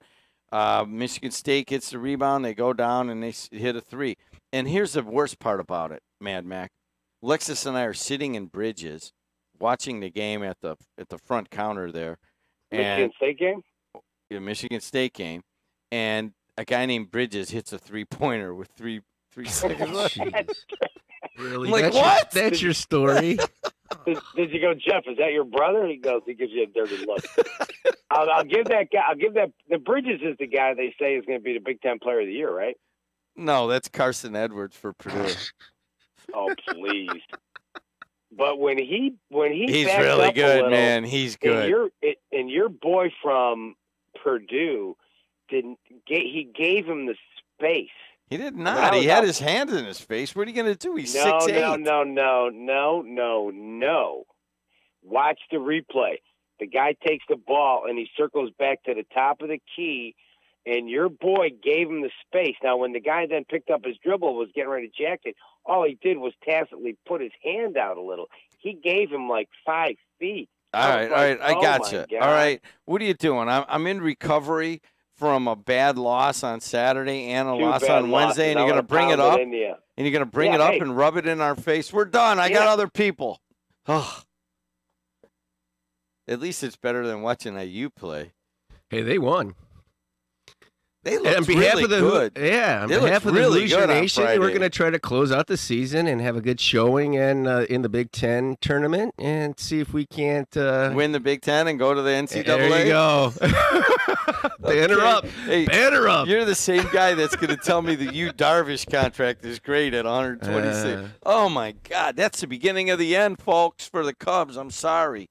Spending that much money on Yu Darvish. I mean, it doesn't matter who the player is. That much money for a baseball player, forget about it. There's just absolutely no well, that's the point. Is that market doesn't make any sense whatsoever as it pertains to this kind of money. Same thing with entertainment with movies. Why are you paying somebody to be in a movie for $25 million? Are you kidding me? Say it again. Are you kidding me? Are you kidding me? Let's go to the next one. It's Shanky Scooter Shop on line 3. Kenny and Gotti, how you doing? Hey, how you guys doing this morning? Help us, Kenny. Kenny. Couple callers ago, Phil kind of beat me to the punch.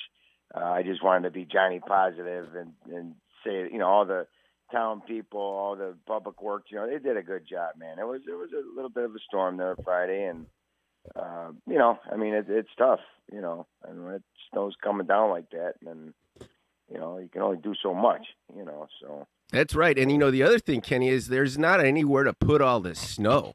I mean, that's going to be, that's part of the deal in some of the side streets, especially for those places that are, older neighborhoods that don't have driveways or they can't get down the alley. They leave the cars out in the street. I mean, forget about it. I mean, my favorite street in Hammond is Magoon because I like saying Magoon. So I come down Magoon to get to the station, and it's one lane. Yeah. Your favorite one is Magoon. Yeah, I like saying Magoon. All right, I got a favorite East Chicago street. You better come up with one, Kenny. Here's mine. Homer Lee. What? Homer Lee. World class radio. Mine is definitely Ewing Avenue on East Side. How's that? Ewing. Patrick Ewing. Avenue.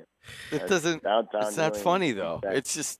No, it's not funny. No, I hear you. Hey, so how long were you in your truck over the weekend? It was a long time. I can't remember. But I got a phone call last night from some 85-year-old nice lady. She's like, Ken, he goes, you did a terrible job on the driveway. And I seen exactly what happened. We did it. We got it cleared at nice. We take her all the snow off her car and everything real nice. And then as soon as we were leaving, here comes the town trucks. And what they do, they're trying to make the street wider. So they take a little bit of that snow and boom, it's right on your approach driveway. And it's that wet crap that gets hard. And so she got stuck last night, I guess, yesterday. And, so I got my truck running right now. I'm like beat, right? I feel like I won 15 rounds of Mike Tyson. And I got my truck running right now. I'm going to go over and clean her up again, But she's like, I'm not one to complain. But I said, I know exactly what's happening, Hey, listen, just word to the wise. Take 10 minutes and write down all of the billing that you're going to have to be doing, all right? Because you forget them. And next thing you know, like, oh, yeah, in mid-July you forget like 3 that you forgot to bill. And there's a few $100 and that's it's funny, Jim. I was just thinking about that this morning. There's a guy, and he's a kind of a, and he had me do his snow last week, and he was gonna call me the next day to just give me a lousy, $30, and I ain't heard from him all weekend. I'm thinking, you know what? He's gonna try to get $30 out of me because I never went back there. He never called me back to do this weekend another 12 inches. So I'm gonna give him a little phone call today. I go, hey John, remember last week, baby, $30. Come on. Was that John or Jed? Hey, listen. Hey, I'll tell you what we can Pay do. the man, Didlo. Hey, listen. If offline you give Ryan Walsh or Sam Michael the phone number, we'll call him live on the air and ask about your $30 if you want. This is collections. Yeah, this is our collections for Kenny and Gotti. You don't know how many people we pulled out, and when I see somebody out there struggling on that approach, I just do it. And I got people trying to throw money in my truck. No, I'm just, you got to help people out, man. Just take the money. Everybody understands that. I mean, I was throwing money at a couple guys helping us out over the weekend. Just throw a little something at them, and then everybody is happy on that. It didn't really cost you a 20 spot or whatever, and the guy just gets to buy a nice lunch that he doesn't have to pay for by himself, Well, I hear it. And then there's one more real quick. I did one for a guy, and I see the neighbor, and here's a 30-year-old guy, and he's got a big, long driveway. And we just did these old people, and he's out there with a shovel. And I asked my buddy, I go, do you think he's going to come over here and just ask me, hey, man, how much would it cost? Because he went out there with the shovel, and then for 2 minutes, and then he sat in his truck for 10 minutes, and then he went back out there for 2. We kind of watched him while we were waiting for the old lady to write the check for 10 minutes. Took her 10 minutes. And I'm going, this guy's not even going to come over here to ask us.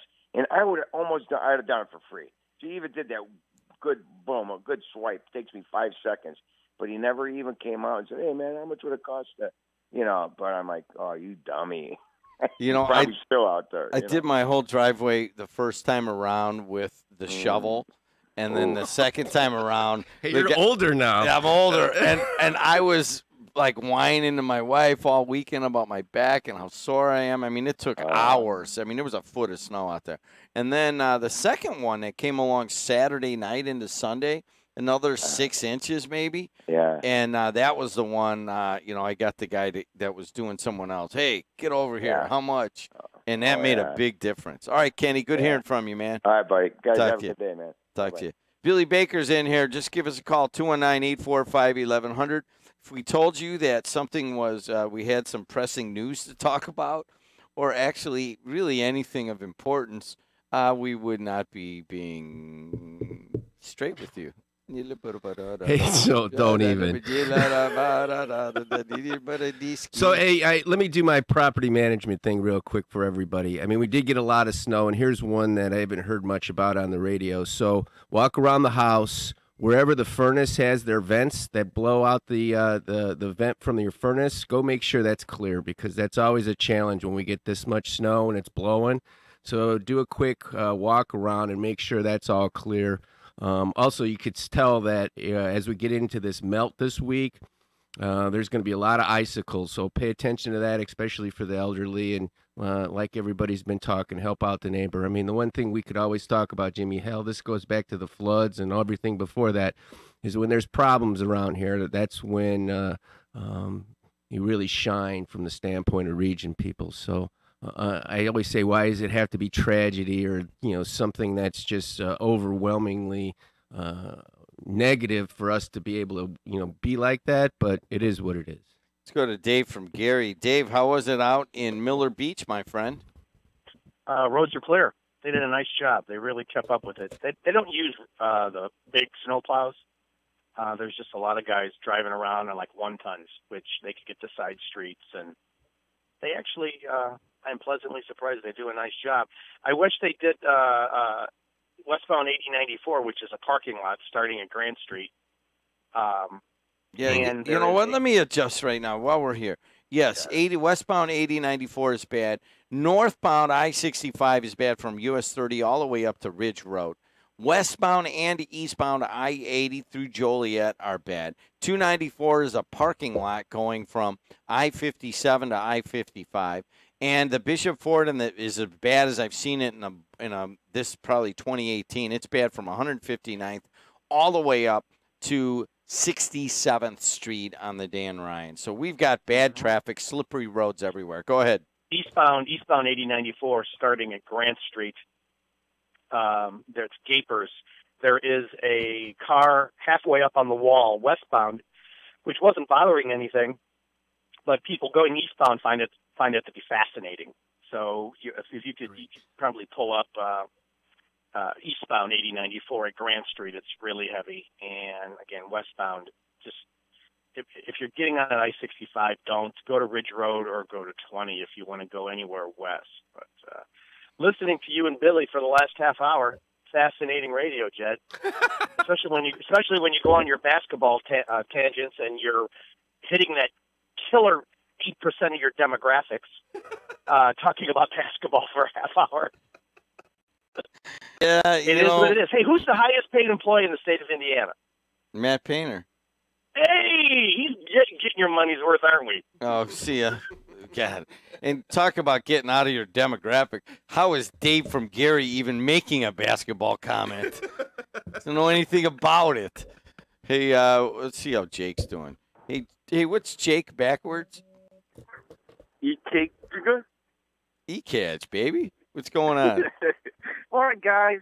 Hey, don't listen to Dave. You can throw in some sports every now and then. Otherwise, it's boring political talk. So Dave should just go listen to one of them other 50 radio stations that's political all day. Hey, and Gotti, man, tell them it's like the church, right? 10%. So if you plow 10 driveways, you can give one away for free. Don't be sitting out there all day, all night, giving everything you got away for free, you know? He's that kind of guy. I know I am too, man, but you got to credit somewhere. You know, even if somebody, you give a guy a swipe on his driveway and maybe come up with one more clean swipe, you know, that's really about 5 to 7 minutes. But do you know the cost of the attachment to put the plow on? You obviously do. And then you got to replace your blade once in a while. I mean, and then you got the big truck. All that stuff costs money to maintain. And, you know, a little 20 here and a 20 there doesn't hurt anybody, you know? Oh, and you ain't using a cheap truck either. You got, you know, F-250, 350, you know, it's more built. It costs more money. But the other thing, too, is your hard pack. You know, I worked 84 hours last week, 18 hours yesterday, slept for 4 hours, and hurt my head again today cleaning up. So that's that heart attack you're going to pay for in a few years. Better make sure you start stocking that money away, you know? Well, you know, Jake, I mean, I agree with you, and it always comes back tenfold for helping people out, just not on your schedule.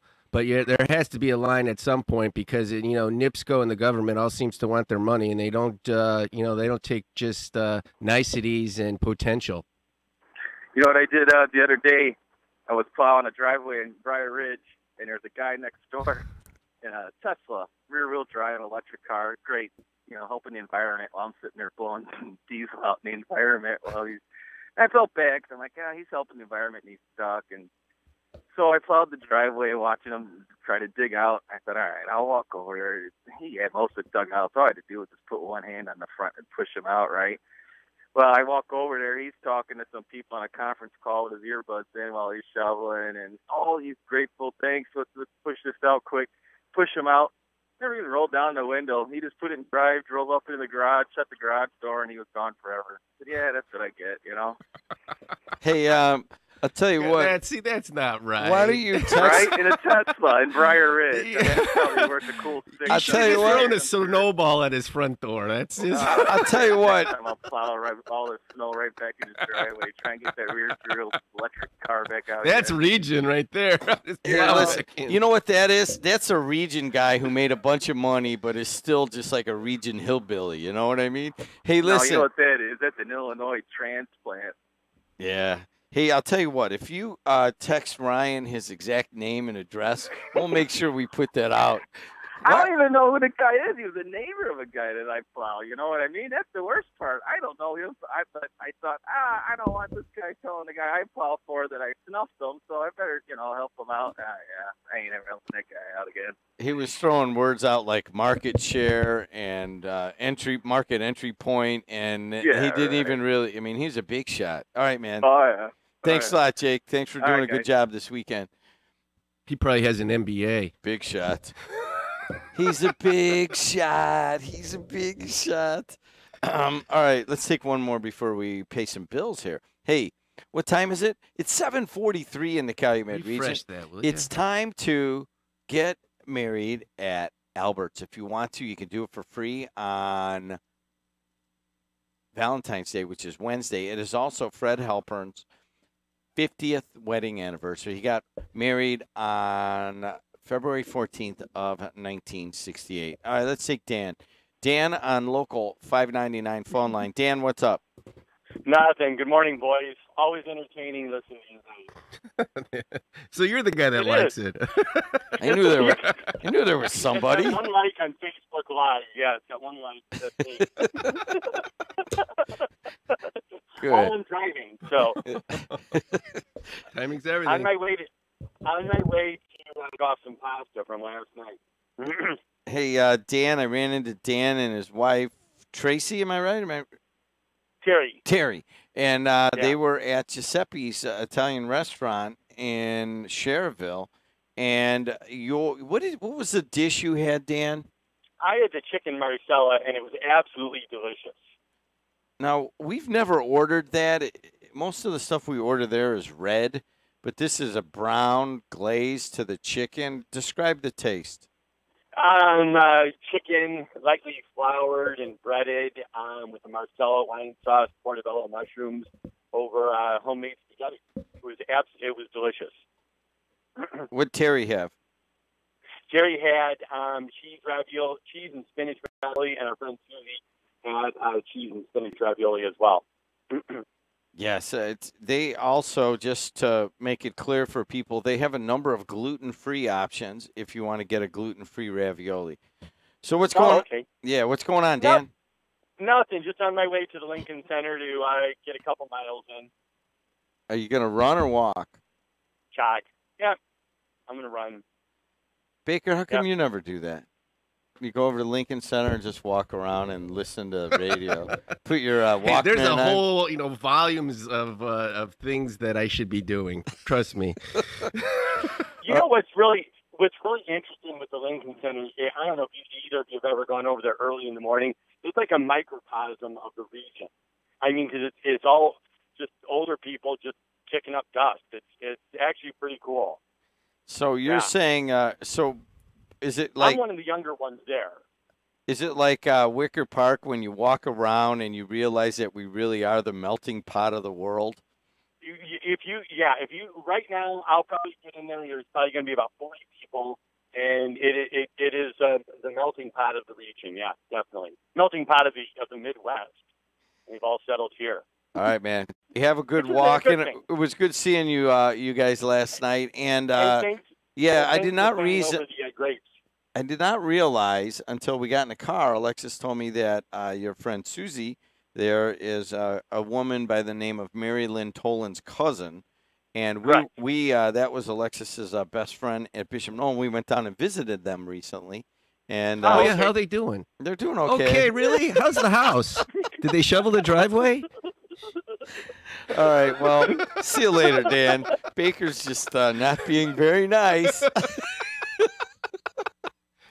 I mean, really? They put I a new almost want to edition. hear your poetry as opposed to that one. Hey, they put a new addition on the back, so thanks for asking about their house. Oh, you should see the new shed. They were really worried about the snow on the roof. He had to pour a pad in the back, and he did it himself by mixing all the concrete in a wheelbarrow.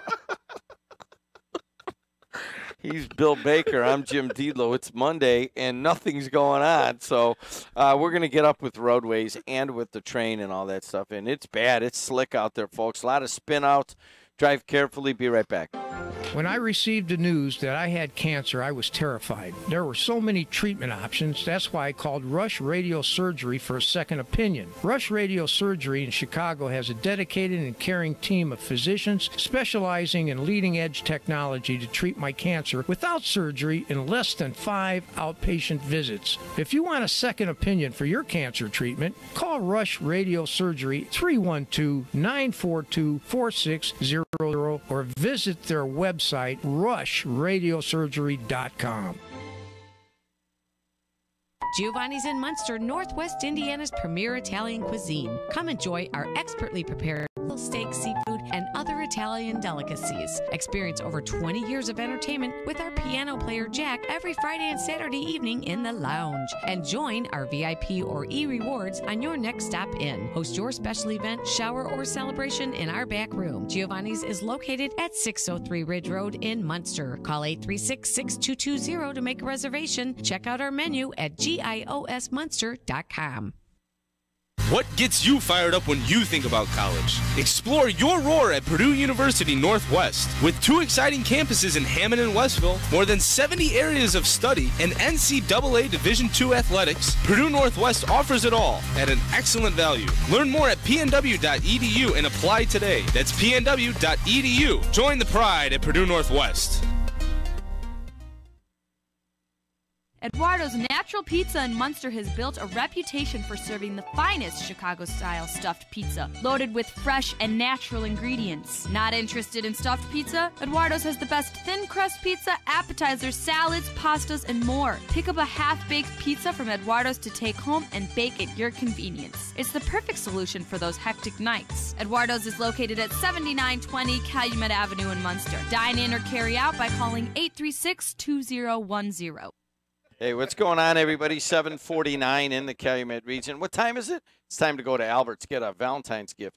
All right, let's start out on 80. Got 2 disturbances in downtown Joliet. Both east and west are bad. Big delays. All right, 294 around the city up to O'Hare. 2 huge delays. One, a long stretch. It'd take a long bike ride to do this one. From 55 all the way down to 57, it's stop and go. And then you have another one up by O'Hare that all the way through the O'Hare corridor, it's very tight. All right, Bishop Ford's the worst.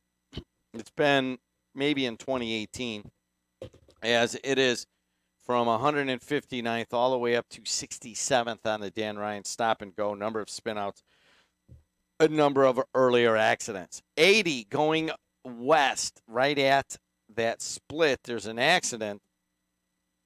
And as it 394 flyover there, it is there's an accident in the area, and that's a little bit of a delay there. But you actually so many lanes there you can get around it. It's a brake stopper there. All right, Skyway and the toll road are really the only 2 roads in the Midwest right now. The main roads here, or at least in the Chicago area, that are moving along okay.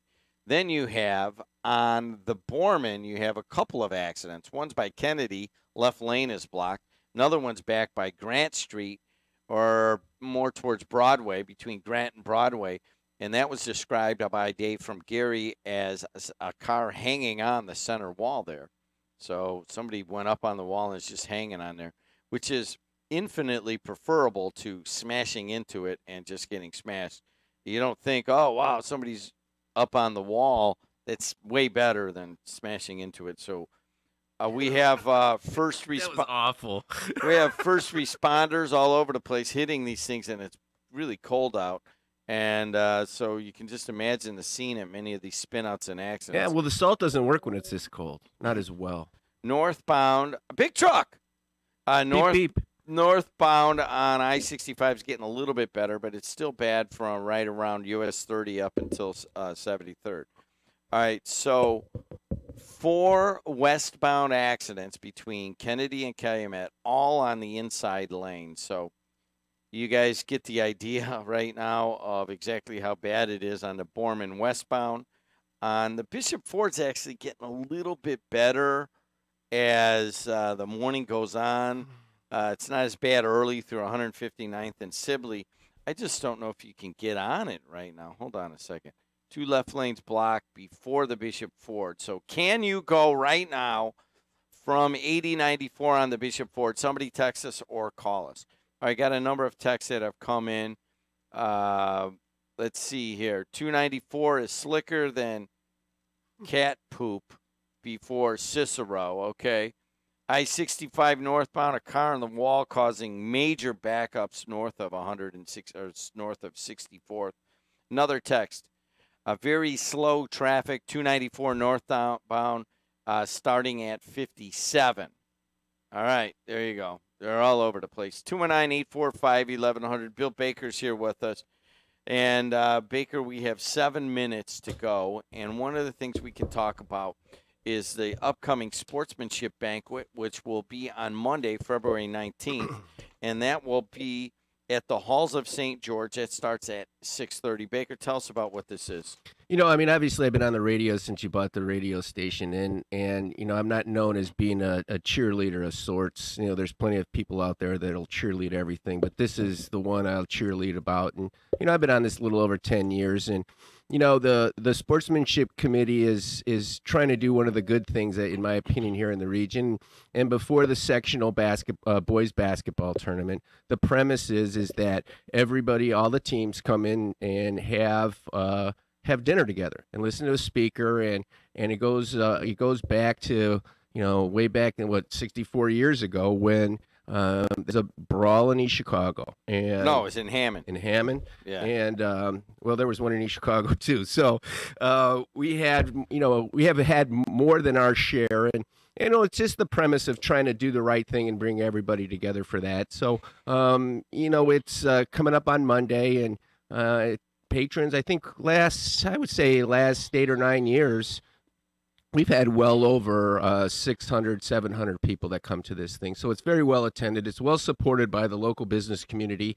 I got to go out there and say it's one of the good things in the region. There it is, and it's coming up on Monday.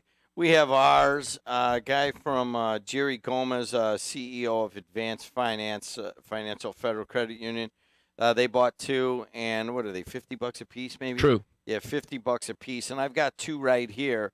And Baker, let's come up with a short trivia question for somebody that wants to win the sportsmanship committee. All right, I got one. Who wore number 22 for Munster High for 3 years in the late 1970s? No, that's too easy. And his jersey's in the back seat of his trunk along with his Letterman jacket. My dad's car, not my car. Hey, I got 2 tickets here. We'll take first caller who wants them from Advanced Financial Credit Union to go to sportsmanship dinner. Do not ask to sit with me. A lot of times I just come out and I don't usually stay for the speech. I come out and I glad hand and have a couple of pops and maybe interview somebody, maybe not, and then I'm out. But Baker will be there, and you can sit right next to him if you'd like. Absolutely. I got 2 tickets here. Somebody wants to go, just call in, courtesy of Advanced Financial Credit Union. All right, let's go to Verley online. Verley, you're on with me and Billy. That would be a good I didn't show. call for the tickets. I was already on hold. So. Come on, really? You want to go to the sportsmanship banquet, don't Not you? at all. Oh, come on. I was just calling with a public service announcement. Okay, what do you got? Well, today is the last day because of the snow for people who want to file, good people who want to run for office. They have until noon today at the county government complex. Are you going to run for anything? No, Have you ever thought about it? I've run before. Have you ever thought about doing it now? Not at all. Hey, I like really, to support good people. I don't want to run for office. is anything going to change this election cycle, or is it going to be just the same bus route, new bus drivers, or same bus drivers? I'm always hopeful for change. Well, And it depends on good people running and people coming out and voting for something new and not the same old thing. and, you know, as I get older, I was always of that opinion as well, that, you know, change is always good versus the status quo, but the change is the unknown, and that causes people that are a little bit older maybe or have a little more laps around the track to feel a little bit uncomfortable because, you know, the unknown is scary to a lot of people. Hey, they didn't mind when they voted for Trump, and he was definitely the unknown. That's true. So, you know. You know, and it is So- different, and it is different, and it is changing the status quo. Yeah, Hey. and they're happy with it, so. Hey, Verley, have there been any major surprises of people filing that I missed? Not locally. really. Not really. That's why I'm going down there today to see if there are any. You know, I got to teach class an hour. I was going to go down there. If anything weird happens, text us, will you? I will. Take care, guys. Talk to you. Bye. Why is that so funny? That to you, is you hilarious. loser? I was all Oh, yeah, I was going to go down there, but I have to teach class. Yeah, get in the cart. Hey, I spent a good portion of the weekend grading projects. What a hassle. you know, my wife, I love her to death. Hi, honey. Is will you be nicer to Jimmy? I'm like, it's something I'm going to try to employ right here. Hey, do you want to be the guy that comes in and says like, you want to be Mad Mac? You know, just kind of constantly. There's only one Mad Mac, and there's only one do. So I mean, why would I have to step in one of those piles? I'm with your wife. I think you need to be nicer to me. I think everybody does. Yeah, everybody laugh. I go, big truck, big truck.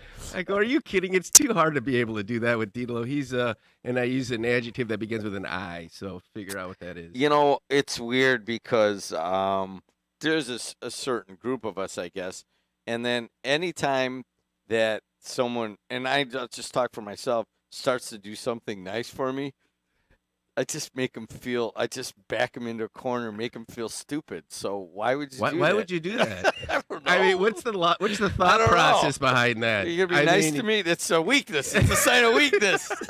I'm gonna beat you into a corner. Wow. Yeah. Yeah, Mary Kay. Thanks for the idea, but you should go to camp for that. There's something wrong. It'd be nice to me. Well, you know, I mean, a lot of it has to do with that we're products of the 70s. I mean, we grew up in the 70s. That was a very unique and tumultuous time. I mean, it was a very, I don't know, harsh is a great word. It was a harsh time. I mean, there's this thing, and I talked about it a couple of times on the radio, the documentary, they do it about the decades. So there's one about, each of the last 4 or 5 decades. CNN. And they do one on the 70s, and that was on the other night, and I watched it again for the 15th time. And it's helpful, especially for those of you out there that have a couple of laps around the track to recall some of the things that were going on back in the 70s even. And a lot of it's the same stuff that we're dealing with now. I mean, it's energy, it's women's rights, it's civil rights, it's just the, it's just another version of the same stuff, and it's just kind of hard to, wrap your head around. It's the same stuff over and over. We don't seem to be really changing much of it. The only thing that's different now is that there's no technology in the 70s. So people were able to do a lot of things under the radar. Let's put it that way. One of them was, since there were no cell phones, is taking my little brother, and I must have been 17 or 18 or 17, and he must have been 12, to, what was that festival they had on Navy? Oh, Chicago Fest. Chicago Fest. I was there. And getting there, and, starting to get, you could, drink beer there at 17. I can't tell that story again. Losing my little brother for 3 hours at Chicago Fest.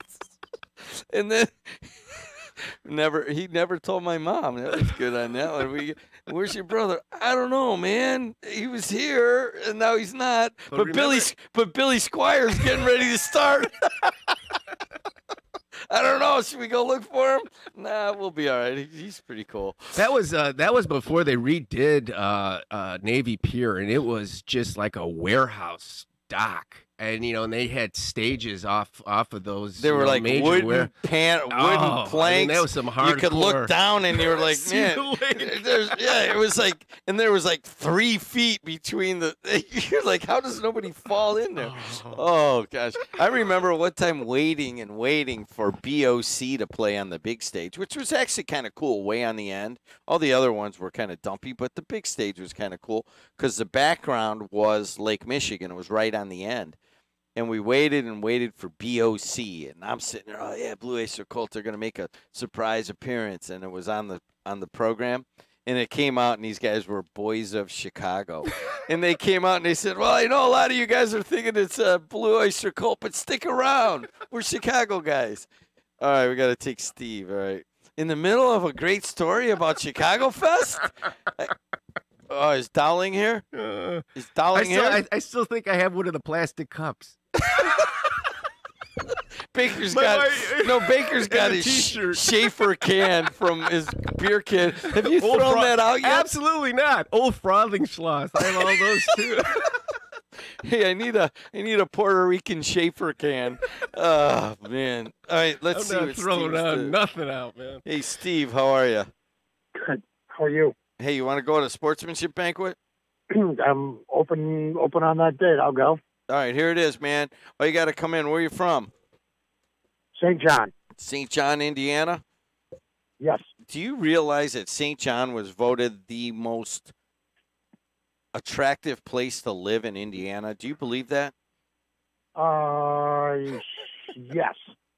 That's exactly what you should say. Steve, let me ask you this. Best baseball team from the late 1970s? You know what? Cincinnati Reds. I was thinking maybe Oakland A's. I But that was maybe no, let me do it. 70 Yankees with Reggie Jackson, 78. Ah, yeah, that's true too. Earlier 70s, it was the Oakland A's to watch, man.